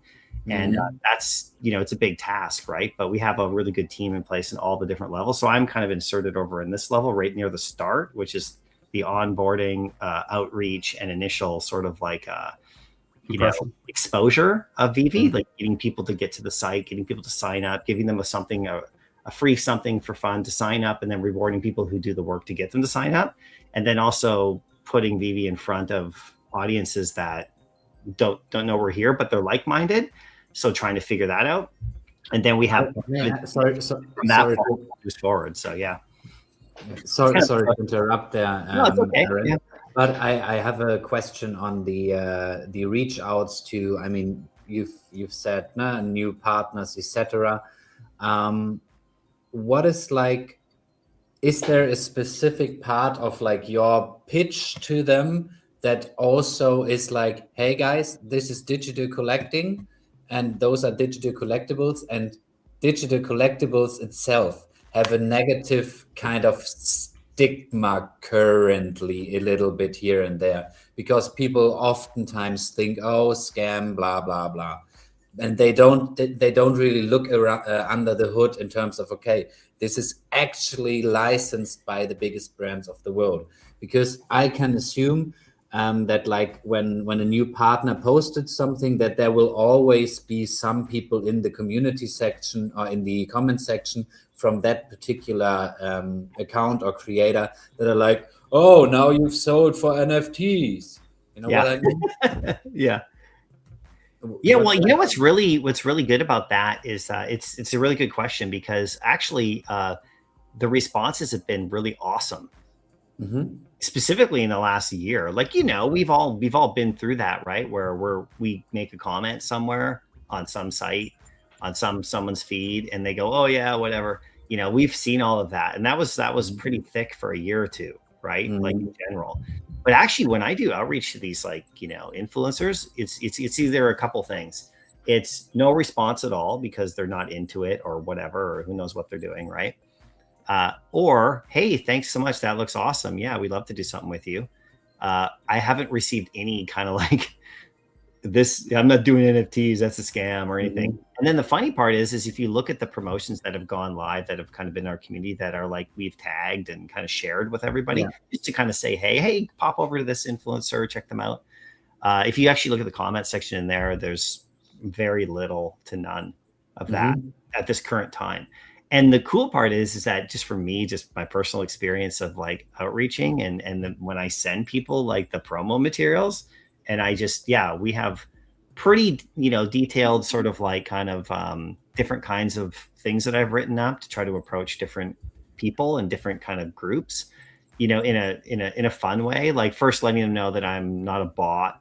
I'm actually, I used to I'm not a group of human.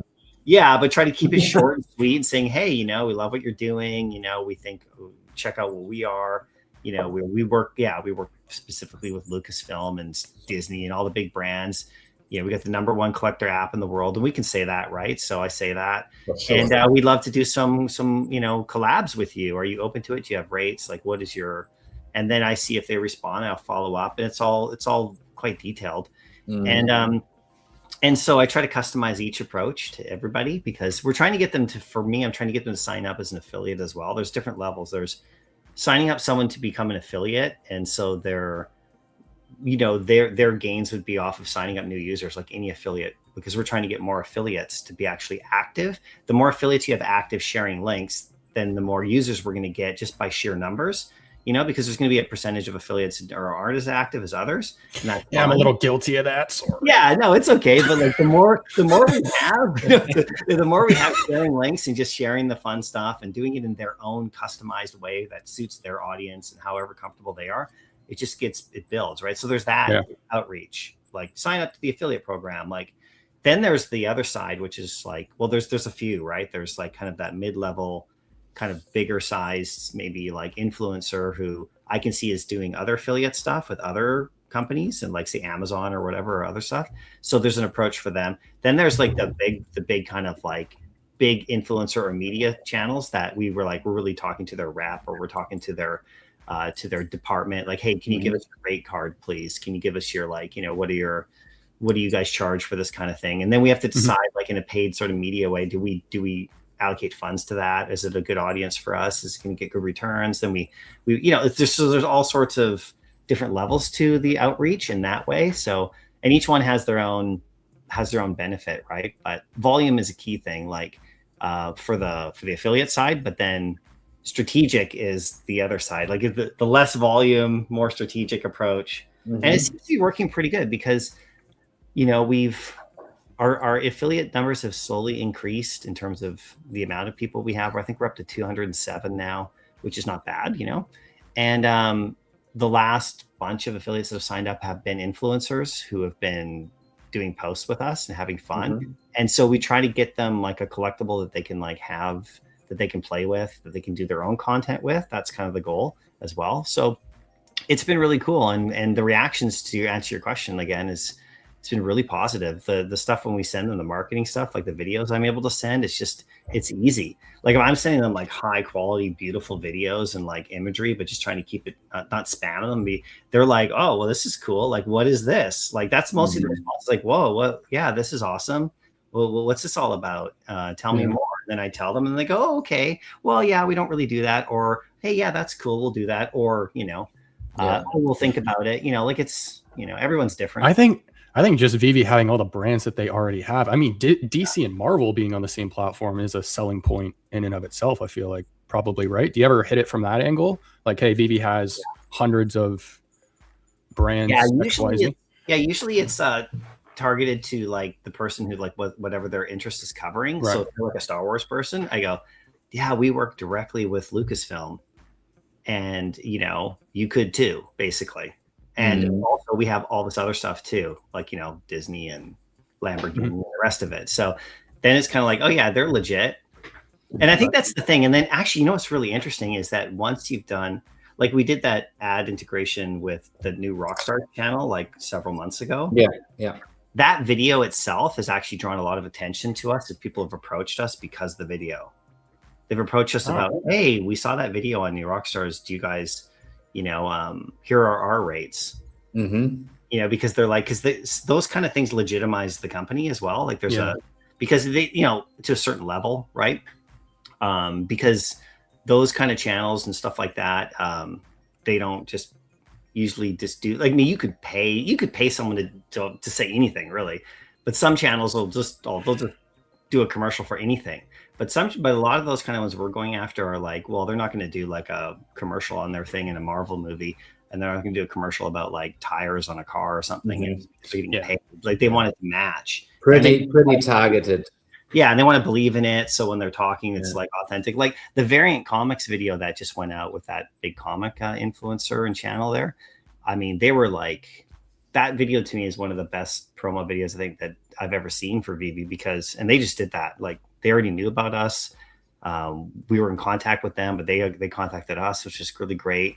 We'll do more with them. And they actually really just love the digital comic side of things and they're getting into it.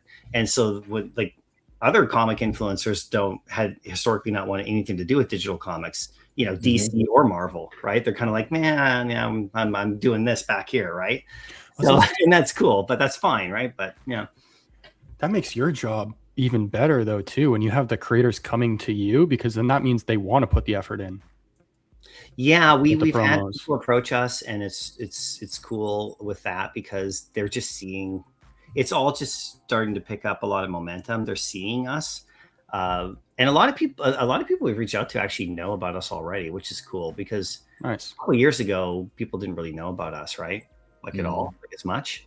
I mean, certain groups did, but yeah. So yeah, to answer your question, Jan, it's like it's been pretty positive. Like I think I've only had one person who kind of went nuclear on me. That was like last year or something. I mean, yeah, but outliers are always. I was like, this person, yeah, I was like, there's nothing. I was like, okay, it's nothing to do with me. Hey, it's all good. I'm just saying hello. Like it's all good. Keep doing your thing. Just lost me as a subscriber though, so because I was actually watching their channel, but whatever. yeah. Could you? I don't know if you can speak about it or not, but like we've talked about the affiliate program, onboarding of different influencers, etc. What kind of other verticals are you guys looking into? Because from our interview with Corey, we know the first of all the SEC decision with digital collectibles couldn't have been better. We are ranking. Vivi is ranking everywhere on the first page at the top when it comes to those search terms. Yeah. But I know that's not your field of expertise here because affiliates, etc. But will there be, for example, stuff like a support a creator code or something else to motivate people from our community and other communities to actually start producing content? Because it's a lot of work to put in good content. Oh yeah, sure. Like the main focus of the program right now is to pay people for signing up new users who make a first purchase. So the commission is there, right? Like that's the real, push. We are doing the revenue tracking though of people who are using the link, and that's giving us great info, right? That's giving us great info about our community and people we sign up. That's also giving us info for the promotions we do. Like with someone outside the community, like we do a paid post or you're talking about the link O'Million, I guess. Yeah, that link is the same link that generates his commission. Yeah. So the only thing is it's being shared with a current community of existing users. So when they click it, there's no commission. It's just recording when they purchase. Yeah. And it shows up in his dashboard. That's something we added on purpose, right? Yeah. Okay. And so that link is the same. So it's not a different link. You can create vanity links and send someone to the store through the affiliate dashboard through a little widget, and that's cool because you can do a link that sends someone to a specific drop, but it has the same functionality in the back end. If a new user clicks that and buys, then the commission gets activated, right, for the affiliate. So we're using that info when we do a promo as well. Like say we do the Very Comics video and someone signs up using that link. Well, does that person then follow up and buy comics after? Like we need all this info to see where we allocate the funds for marketing and targeting, right? And that's all a part of that. So you're asking about use a code like when you buy from the store, like Fortnite creator, like that kind of thing, right? Like it's like, say if you're a Fortnite creator and you're like, hey, use code whatever when you're buying from the store, right? Well, we're looking at all sorts of things like that for the affiliates and for the company as in general. You see that what happens, like I won't tell you what's coming, okay, just so you know.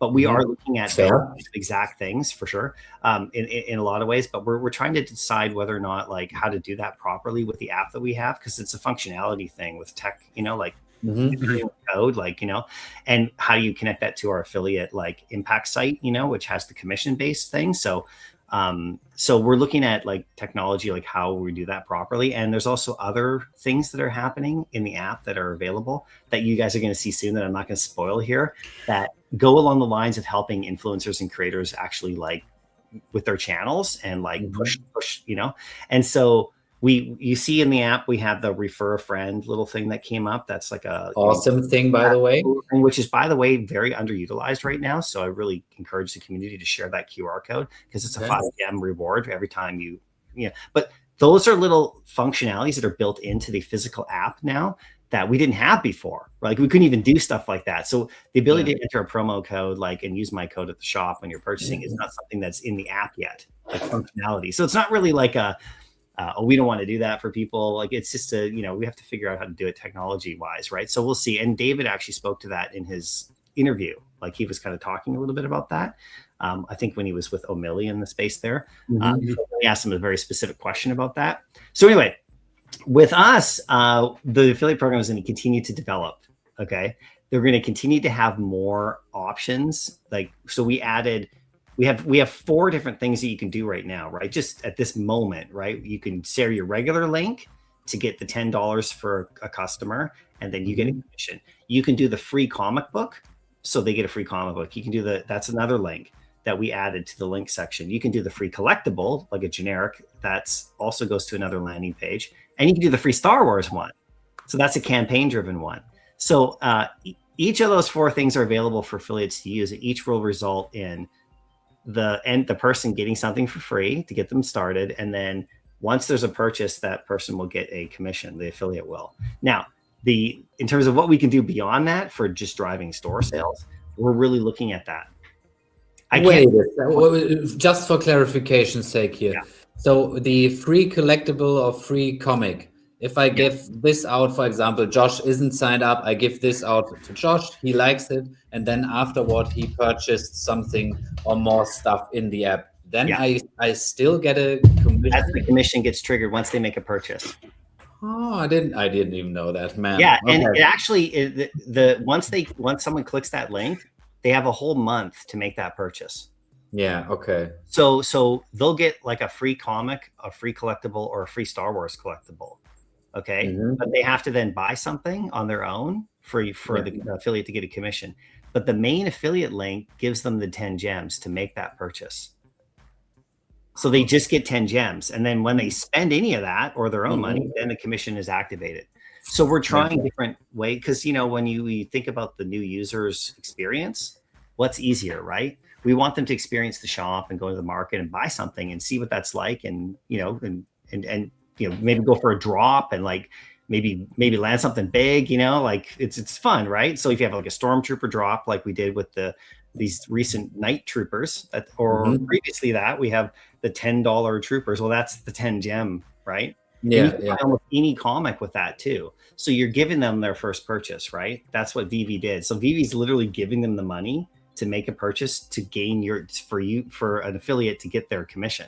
It's easy, right? So then we decided, okay, well, for onboarding on a specific campaign, like say Star Wars this month, brand new landing page and everything, give them the link to a new person, just get a free Star Wars collectible. They can choose which one, and it goes into their account. For the commission to be triggered, though, it's still based on that first purchase. So what we're hoping is that, and that person then goes and buys something else, and then within that 30 days, you'll get the commission. Yeah, that's the way it works at the moment, right? And so in the meantime, we have people in our community are sharing their links for all sorts of reasons. We have people like who are at conventions who are signing people up, and they're just focused on that commission. Then we have people who are sharing their link just to the store, And so it's really interesting to see how things are going. We're just following all the stats and making plans. Yeah, nice. Yeah. Sounds we're not done. Like we're just going to keep on developing. Sounds good. I mean, what does it look like time-wise here on your end? Yeah, I got a few more minutes. You guys do. I'm happy to talk. I would say, No, go ahead. Okay. No tactics. I guess your question isn't specifically for MyCollectibles. I guess Aaron, not Aaron. God. I was gonna say Corey. I think that's for Corey and Devin. Yeah, Corey or Devin, I would say. So, but, I mean, MC, I don't know if you are able to answer this. If you can't, no worries. But let's see. It is a good question. So, do the releases get an update just before the drop with all the latest tech at the moment? Because obviously the collectibles in season 1 and 2 had more tech restrictions than they do now. Hence why design's getting better. So if they produce a collectible a year ago and then they can produce it almost, I guess, in a better way now, would they upgrade it or just release what they created a year ago? Well, I think the Well, in terms of, so that's probably like a quality question, right? That's what kind of alluding to, like, say if the Falcon was built a year ago and it's been sitting there until we decided to release it, but now today we can do more. So would they upgrade it before we release it? That's kind of what they're asking, right? Yeah. Well, just so my understanding of how it's built, talking to Devin, seeing the process, is that it's built at like the highest quality possible. And then what the app can actually show at the time, that's the real question. It's not so much the collectible itself, like the collectible itself has to be screen accurate, high detail, and approved. Like if we're talking Star Wars, okay. So if you don't like Luke Skywalker's face, well, that's just the rendition of what Lucasfilm wanted to release, like just on an action figure too. Like the paint, the plastic one doesn't really look like Mark Hamill, it's just, unless you, so there's that. So that's not really a quality issue. For example, that's more the collectible itself. What I would say at this point, is that, and for the Falcon too, probably, is that when it was built, whenever it was completed and signed off and finished, they're always still working on it all the way up until the end. And the collectible itself is like, it's such a high level, but it's really, the question really is the app capable of showing all of its in depth at that particular time? You make a good point. If it was released a year ago, the Falcon wouldn't look as good as it does today because the app itself wouldn't have been able to handle it. So that's the other layer that I would say. So my understanding is when they're building these things throughout, there is definitely an approval process. And once it gets signed off and it's like, okay, Lucasfilm is happy, our team is not going to just shelve it. I think they continue to make sure, like if we go another year and it hasn't been released because of a contractual thing or whatever, they're going to revisit it and check it out to make sure it's at a high quality enough.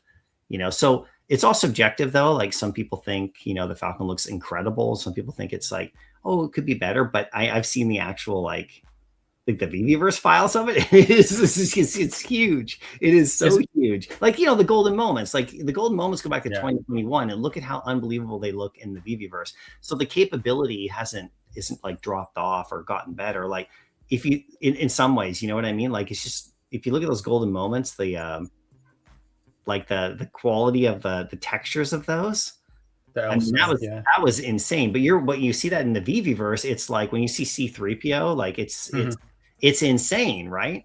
But that was released in 2021. So the base level of most of these collectibles they're building is like at a super high level. It's just what can the app handle? It's a good point, because but I think it's a better question for Corey and Devin and the team, like you said, though. But that's my impression. Well, maybe just to elaborate on what you said though too, that's how the majority, if not all, physical collectibles are pretty much made nowadays anyways. They're all modeled in a 3D software and then turned into physical. Yeah. Right? You guys just don't do that last part. So you already have the high quality 3D files that are I'm pretty sure that's how they're built now. Yeah. 100%. Yeah. Like, so, but yeah, so, that approval process and like, yeah, if the collectible is, this is just me knowing the team. If they built it, it's like, oh, it's a year ago. It was, I'm sure that it would get a little love. Capability, but at the same time, it would have to be approved again, right? Yeah. So yeah. Good question. And if they're working ahead, which is a good thing, they're also looking at that too, what we can do, what we can't do, and what we maybe will be able to do, in time. So, but yeah, for me, it's kind of a funny thing because I have this kind of different sort of thing about collectibles, like say the early stuff on VV, right? Like that, some of it not as detailed, for example, but I collect vintage toys, so I'm cool with that because I like the progression. Like, there's the sideshow stuff, like this guy here, he's super, like, he's crazy, right? And then that Grogu that, I don't even know where he is. He went to the kitchen or something. Grogu, he's eating fish. But like, I collect the 77 Star Wars line, which is like as non-screen accurate as you can get. Like, they're so basic, right? But there's something about them, right? So I think as time goes on, like say you're another 10 years and, we're collecting on VV. Well, season 1 stuff is like the 77 line of Star Wars or the 80s toys that came out. Like, they're just different. They're, in some ways, right? And if there's crazy detail back then, like on those golden moments, that's going to be quite special. But at the same time, it's okay to have early collectibles being a certain way, and it kind of gives them their kind of charm. Right now, it's all like highest detail possible. It's funny because the narrative always kind of shifts in BV about what we want. Like right now, there's a real emphasis on high end everything because the stuff we're releasing is so high level. But there's also the scarcity aspect of it. So there's collectibles on the app that are not high end detail at all, like like Spider-Man Noir. I mean, like he's so scarce. He's like, what is he like right now? Like $25,000 in the market, which probably isn't real price, but you know what I mean? Like there's no detail there, or Donnie and stuff like that. I mean, so there's like always that balance, right? But I think the stuff that's being released is so high level from the top brands that, I mean, people are going to look at it really closely, which is great, which I think is awesome. So yeah, they'll consider it every time they release something, but I personally think the Falcon looks amazing. And I think all the Star Wars stuff that's coming out right now just looks insane. Like the night troopers the zombie troopers that just came out. Like I only got one. Yeah. I look at that. Lord. Like, oh my God. Like, it's just so cool. Like, but I'm a big trooper fan. So, and yeah, that Yoda's wild. Like, I think you hit it on the head, Josh, about the hair stuff. Like, I mean, you could release Chewie now, and I think it would look the way it's supposed to, so there's that. You do make a good point, though. Chewie would be a hard one to really hit the nail with the hammer. So you want to make sure that that's, and when you have like, actor likenesses, like a Han or like Luke, and they have the actor's face is so like, that's why like Reva, who's from, the Obi-Wan Kenobi show in the app, the Sith, she looks like exactly like the actor. It is insane, and I look at that. I'm not a huge fan of the character, but the collectible is one of the nicest collectibles I've ever seen. If you look at her face, it's exactly. That's the one with the Jabba series, right? The Jabba the Hutt, or was that a separate? No. This is this is from the Obi-Wan Kenobi series. So the show. So we have Obi-Wan, like his first appearance, and he's holding his lightsaber, and he looks like Ewan McGregor, like he does, right? I mean, it could be more photorealistic, but. Yeah, her, like, she looks exactly like the character, like the actor. It's insane. And I was just like, wow, how did they do that? So, No.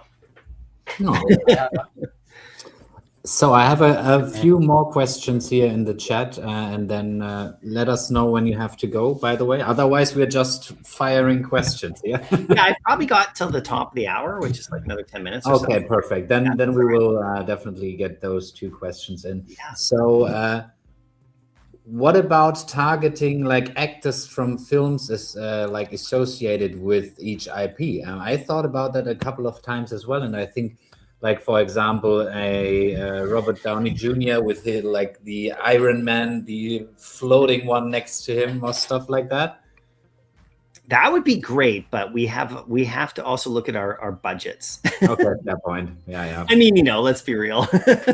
Yeah, I mean, point. Yeah, of course, right? I mean, but at the same time, like, what David's like that's partly like, so if I could pull that off. And like, Robert Downey Jr. is like, hey, we got a new like Doctor Doom collectible or something, and check it out like in a year from now or whatever.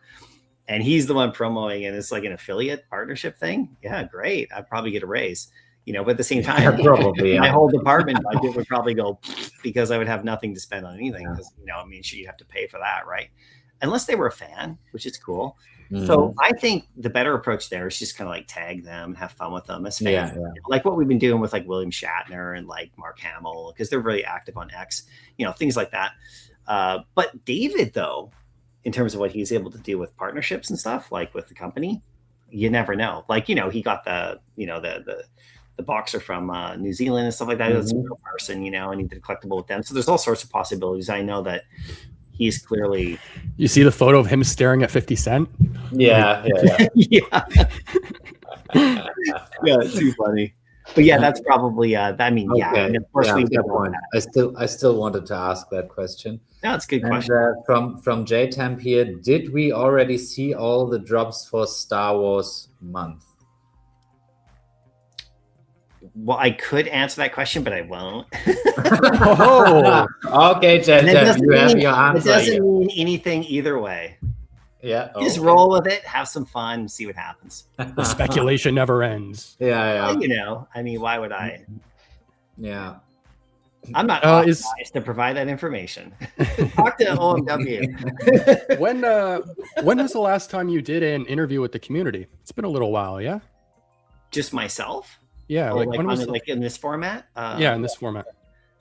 Yeah, it's been a while. It's been a while. Yeah, I'm I've curious. jumped up into spaces, and I've actually jumped into live streams a few times, said hi. But yeah, the last interview sit down that I did, probably about a year. Yeah.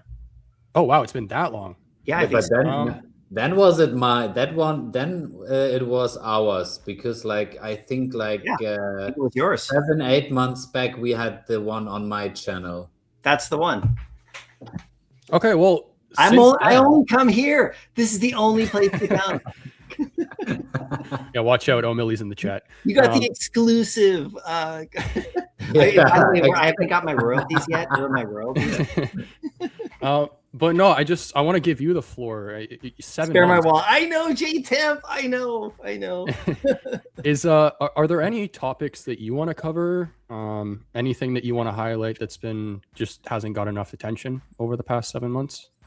Well, no, I you know, for me, it's been a kind of a fun like transition at this company from when I first started with community managing and then moving into the affiliate side. And I just want people to know that, like, you know, the team that we have is, you know, there's been changes since I've started. Like, I've been at the company just over 2 years. I had my 2 year on April 15th, so like about 3 or 4 weeks ago. And from when I came to the company then, like, there was really good people working at the company, and there was a certain structure in place and certain like focus on what the company was doing. But since then, you know, like there's been really, I think, positive changes, like in directions that make more sense and are really focused. And I think that you'll see. I'm seeing the reaction from the community of noticing the work that is being put out there from the marketing side in particular and the promotion side. And when I first joined the company, I kind of got a sense of where they were at and why the marketing push wasn't as high at the particular time, and where the focus was at that time compared to where it is now, and how we have the ability to do that kind of stuff. Like, the structure is built in place really well. So we have like a really, really good, clean, like lean staff that is focused in their specific areas, but we're all like working together really well. And that is something that like takes time to build at a company, like at any company. You know, and so we've had really good people come and go at VV for all sorts of reasons. But the people that are here right now, they're like, so I'm very focused on the role that I have, but I'm also built right into the other teams. So we're working together. And so we're really kind of like started a lot of momentum a few months ago, probably like maybe 6 months ago, I'd say into the fall, like before New York Comic Con. I think there was a lot of momentum there, and we've just been pushing it. And I think the new user base, in terms of how many people have been joined and signed up, has really increased. I know Randy's been sort of reporting a bit of that and stuff, like just from what he can see. We haven't really shared our internal numbers, but yeah, we have been gaining a lot of people, which is good. And so I think you're going to see the momentum just keep moving forward. And there's also a focus on what we should be promoting and what, like, there are certain drops and certain releases that are tiered higher than others, you know, and so, you know, we've noticed over the history of the company, like where to go, like what to push, what to kind of like, you know, just let happen kind of organically. So so there's been a lot of that, and then there's still like massive things coming in the technology side of the company that you guys will see, that I know that Josh you'll be really interested in, just with your history that you've been doing. So but that stuff it's out of my realm, so you'll see as that comes. So the thing I would say is just that the company is just not standing still. Like, we're just pushing forward. Nice. And I think for myself it's pretty cool to see the progression of where this company's come from, especially in this time period, you know. And you've seen other companies kind of like, you know, have to close and things like that, which for me, I mean, I covered all those companies on my channel, most of them anyway. Like, I made with Candy, I really want, like, I love DC, so I love those comics. I mean, I've made like 100 videos on that platform with the back howl. So, I'm a big fan. So, and I really like what I'm seeing there. So, and I like what I'm seeing with, like the Digitoy stuff. And I think, you just have to keep working, right? And what's really cool is that, like, people like yourselves are like still making awesome content and people are finding it. And it's just going to get better and better. And there's more people are going to see us. You asked me a question about, the NFT hate, in a way, like I'm paraphrasing, but that narrative amongst, like, when we're doing outreach and stuff is really dissipating a bit. It's still always going to be that from people who are kind of like, not into it. And that's fine. It's like McFarlane said, like, it's no big deal. You don't have to eat broccoli, Great speech. Yeah, it was fantastic. He's like, hey, I got this over here. You can do this. It's all part of collecting. And this company is just a collector company. Like, we're just, selling collectibles and experiences. So, but what they have planned and where they really want to take this, and with the stuff that, like, they're going to announce that I'll be then, able to promote and jump on the back of, that I've seen, is going to be really fun. Nice. So, for content creators, there's lots of opportunities coming for the affiliate program. We're just going to keep developing it and trying to give people more tools and more rewards and everything. And we're going to just keep on trying to get the word out there to, other fandoms. Like, we're trying to really focus on the fandoms that we have and try to show them what they can come do here for fun and get them like that intro. And then, but once they're here, then what? We want to send them to our community, to your channels, to your, so they know where to go and know who to talk to, onto the Discord, and stuff like that too. So that's a big part of, like, the planning, right? So whenever I do a promotional post, just for me personally, like with the affiliates, like if it's a sponsored thing, I'm always tagging and then trying to get everybody to go over and say hi to them. And then I'm always telling them where to go and who to talk to in the DMs. And so hopefully we'll start showing up in some of your shows and hanging out. But, some people want to keep their personalities private. Like, maybe they're just an ex-influencer and they're like just posting everything. That's cool. They're not going to go on a live stream because, that's not their thing, Aaron, you would help us out massively with like those kind of contacts outside of our community. I mean, we had a few people outside of our community on, and it was like so interesting getting their points of views and different angles of the situation itself with digital collecting. So if you have any cool contacts for us that you would say, hey, Josh and Jan Beyond the Drop, good show to hang out and talk about, we are always open for that. Yeah, you guys should reach out to Variant Comics, get them on the show. All right. Because, that'd be fun. They're really busy though, man. They are sought after. I'll tell you that. Like, to get a time, but here's the cool part. They also contacted us. So they're into it. And oh man, that vid, like I've been leveraging all that stuff to show to other people. People, when trusted people who their community likes are talking about us honestly, because they're not going to, some of these video ad integrations, they're not going to put us on their channel in front of their audience. Like, we've done different, unless they actually think it's cool. And, we've done different sizes, like the Skittle Rampage guy. He's super great guy, does Funko. He's going to do another video for us very shortly, like a Star Wars video, right? Which is great.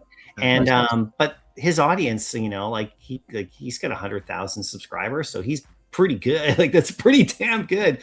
But, he's not just going to throw anything up on his screen, right? Like, it has to be something he thinks is cool. So we talked, and he's a great guy. And then, like, another one, like Lukeness Monsters, a smaller one, like his channel. When I say smaller, he still has like 20 to 30, which is really good. He does Star Wars Black Series. I was already watching his channel before. So he did a really cool video for us, and we have plans to do more with him. But his audience is really interesting. His views were good. His clicks were on the link that he shared weren't crazy high, but the conversions were super high. So the people who clicked his link, much trust there from his audience. Where other ones we've done, the views and the clicks have been massive, and the conversions not as high because they're just checking us out. But because his audience trusts him, and they don't want to, he's not going to share something with them that's going to get them like, like some sort of scam or something. Then, so those are, you know, and I had my channel, and like I would do the same thing, you know, like I wouldn't just shill anything. So it's all part of it. So yeah, and then once they know that, you know, I've shared all your guys' stuff with them to say, oh, you know, here's check out the shows, you know, and they might have even popped into a Twitter space or two, or maybe even watching right now. I don't know, but it's all about just building a community, right? So yeah. And guys in the chat, rest assured, Josh and I will never promote stuff we don't believe in. So just so you guys know. Can I ask you guys a question? No, it's Sure. Yeah. What's your favorite? What do you think has been the best thing that we've done in the last little bit? And I'm not just trying to get you to promote, like to glaze Vivi, but what are you most impressed with? And then the follow up really quickly would be just like, what do we need to do? So the best thing, in my opinion, is that you guys are able to hold back the release of Son Goku for so long. That's my favorite part. So, because I know the quality will be sick when he comes out. But no, honestly. So, wait, what was that? Son Goku? What? Yeah, no, that was a joke, guys. Sorry. Wait, but are you talking about the mini game? Is that what you're talking about? Because I'm thinking of Tengoku. No. Son Goku. Dragon Ball. I don't. Oh. yeah, completely. But Aaron got it. So I don't know what you're talking about. That was a joke here. But no, honestly, I really enjoy the quality upgrade of the collectibles itself. They look nowadays, and I really like the fact that Vivi is going like more in the route of community-led events here and there.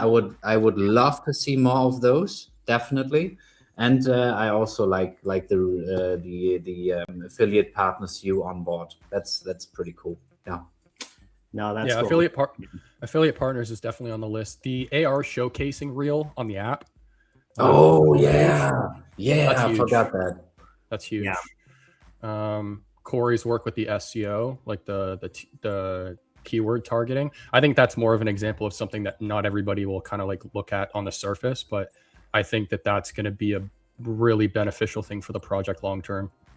Yeah, a lot of eyes have been on that, which is great. Yeah. Monitoring that, just organic stuff. There's an article that they just did for the affiliate program too. That just kind of like if you're a Marvel collector and you're into like affiliate stuff, just organically, so people can just find, you know, if they're just searching, because there are affiliate professionals who like look for all sorts of stuff. We get applications all the time from all sorts of like crazy places, coupon sites and everything, right? So so people are finding us. But yeah, that's a good one. I think just the most obvious one though is Jan already said it, the quality of the collectibles. If the collectibles aren't good, nothing else is going to work. So I mean, that's the number one thing. So yeah, the hair, the fabrics, all of that has just gotten like way better. It's not even close to what it was. So it's wild. Yeah. Hopefully that answered your question. Yeah, for sure. What would you like to see more of? Because that was the follow-up.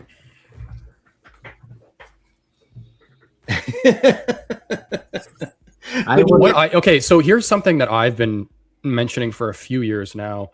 I would like to, Cryptoys did this really well. They had a community manager that went around at all the events and got people involved with the collectibles and AR. Cool. And you would see that what they would do is they'd film the reactions of people seeing the collectibles for the first time. And that reaction is what people bought into on the TikTok feeds and the social media feeds. So what that reminds me of is when Facebook ads were popping off in like 2012, 2013, there was this guy that would run Facebook ads of him standing outside of a billboard that he bought for like $100,000. And the billboard itself generated no sales, nothing, right? It was old traditional form of marketing. But the video that he filmed of him standing in front of the billboard saying he paid $100,000 for it and then posting that as an ad on Facebook is what generated everything. So I think, if there's somebody who is dedicated to going around and just getting reactions from people seeing their favorite characters that they grew up with in AR, like the Hulk smashing or something, film the reaction, post it on TikTok, get a viral video. That viral video brings people in. Awesome. That's such a good idea, honestly. Mhm. I mean, we've seen it with Max and Janie on, I don't know which convention it was, but Yeah. they made like exactly that with people, like only there, but That's exclusive. That's exclusively what they were doing, and also doing the whatnot stuff and doing all that. So, yeah, they were going around doing that. And I missed that then. yeah, it was really cool at the convention though itself. And I think hopefully with the community events that are being driven through VV Magic and the events team, we'll get even more of that.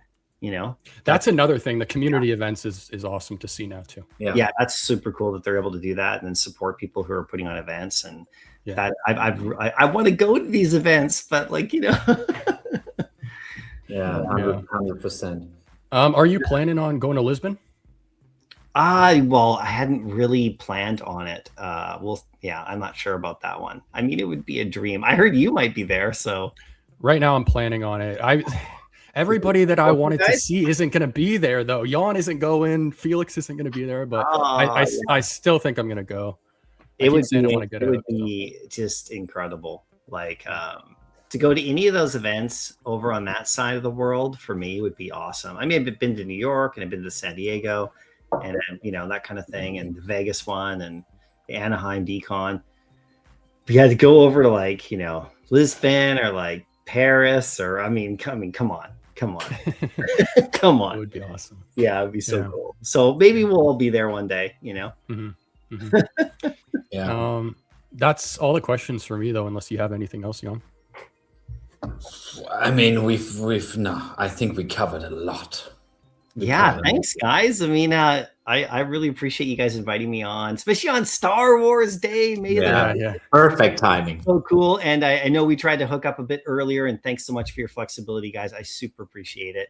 And but I think this worked out better because it's Star Wars Day. Yeah, you know. And you're welcome anytime, man. So just thanks. really appreciate you taking the time to come on. So people in the chat seem really happy about it too. So yeah, for sure. And you know, like I know I'm not community managing, just still supporting like On My Way and Flexi in their roles. So, but if people have questions, you can always, my DMs are always open and I'll try to shoot you in the right spot. And then and yeah, you know, I'm just super impressed with everybody in the community, and I'm super impressed with our creators, like our content creators that are doing so well. And you know, we're just going to continue to try to support as much as we can with the giveaways and the stuff. I know the community team has like really picked that up, you know, and so we're doing some with the affiliates too. So if you have a link and you're a creator and you want to share your affiliate link and you want to try to, like, you know, we can see what we can do to help you out in that area. It's not so much like a goodwill thing with community building. It's more about like, you know, powering those new users and helping us gain, and us giving you commission for it. So if you guys, if there's drop shows or people doing, they're really like sharing that link, then I'll be able to like get in there. Maybe we can do some fun stuff together. So just keep that in mind for everybody who's watching. If you guys, and if you're not a part of the affiliate program, if you're watching, we do have a cap of followers that you need to be able to join, but we look at everybody. So if you're a VV community member and you're super passionate and you're in the app, we will look at your application and you can find it in my, just in my bio on X. We'll look at you and we'll like totally, like, we've accepted a ton of people who don't meet the threshold, but it didn't matter because they're like great VB people and they just want to get out there, and we'll help you build to get more followers and help you build to like give you great content to post, and hopefully get paid too, which is super fun. But mostly it's just about growing the community and getting new users in here. So even if you're smaller, or if you signed up 3 people, or if you signed up 100 people, it doesn't matter. We're still going to have some fun and try to give you guys so much more. So if you're watching and you haven't applied to the program, just apply to it. Just go to my bio, click the thing there, just go through it. We'd love to have you. That's my little thing about the affiliates, about joining. Love it. Love it. Nice. Awesome. Well, we won't take up any more of your time, so we'll let you go here unless there's anything else you want to say. But thank you again for taking the time to come on, man. And yeah, you're welcome anytime. So yeah, thanks guys. Yeah, May the 4th we be with you. We'll see you next time. Bye. Okay, bye. Wow. All right, Jan. That was awesome. I didn't expect him to have so much time. Yeah. Well, speaking of that, what we'll do is we'll push the games till next stream. Yeah, great idea. Just because yeah. So we'll do 2 games next stream. Yeah, sounds good.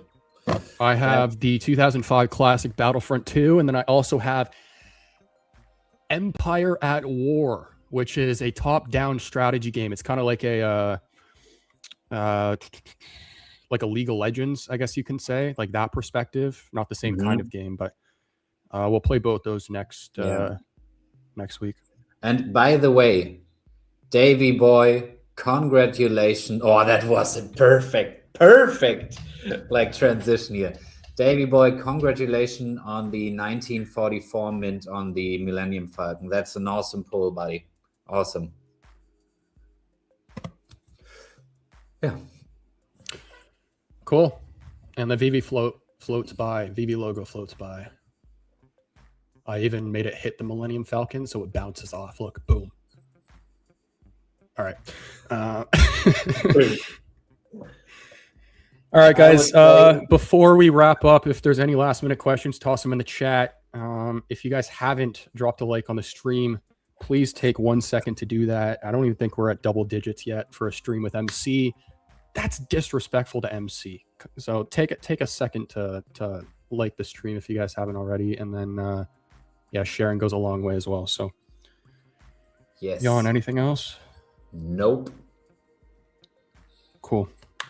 All right. Well, we will be live again next Monday, 1 p.m. EST. 2 games, possible other guest, and see you guys then. Oh, wrong hand. Let's collect. We collect. Collectors going digital and Jack collects. Beyond the drop. Let's collect.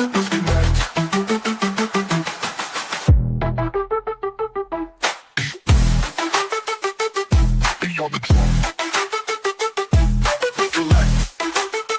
We collect. Collectors going digital and Jack collects. Beyond the drop.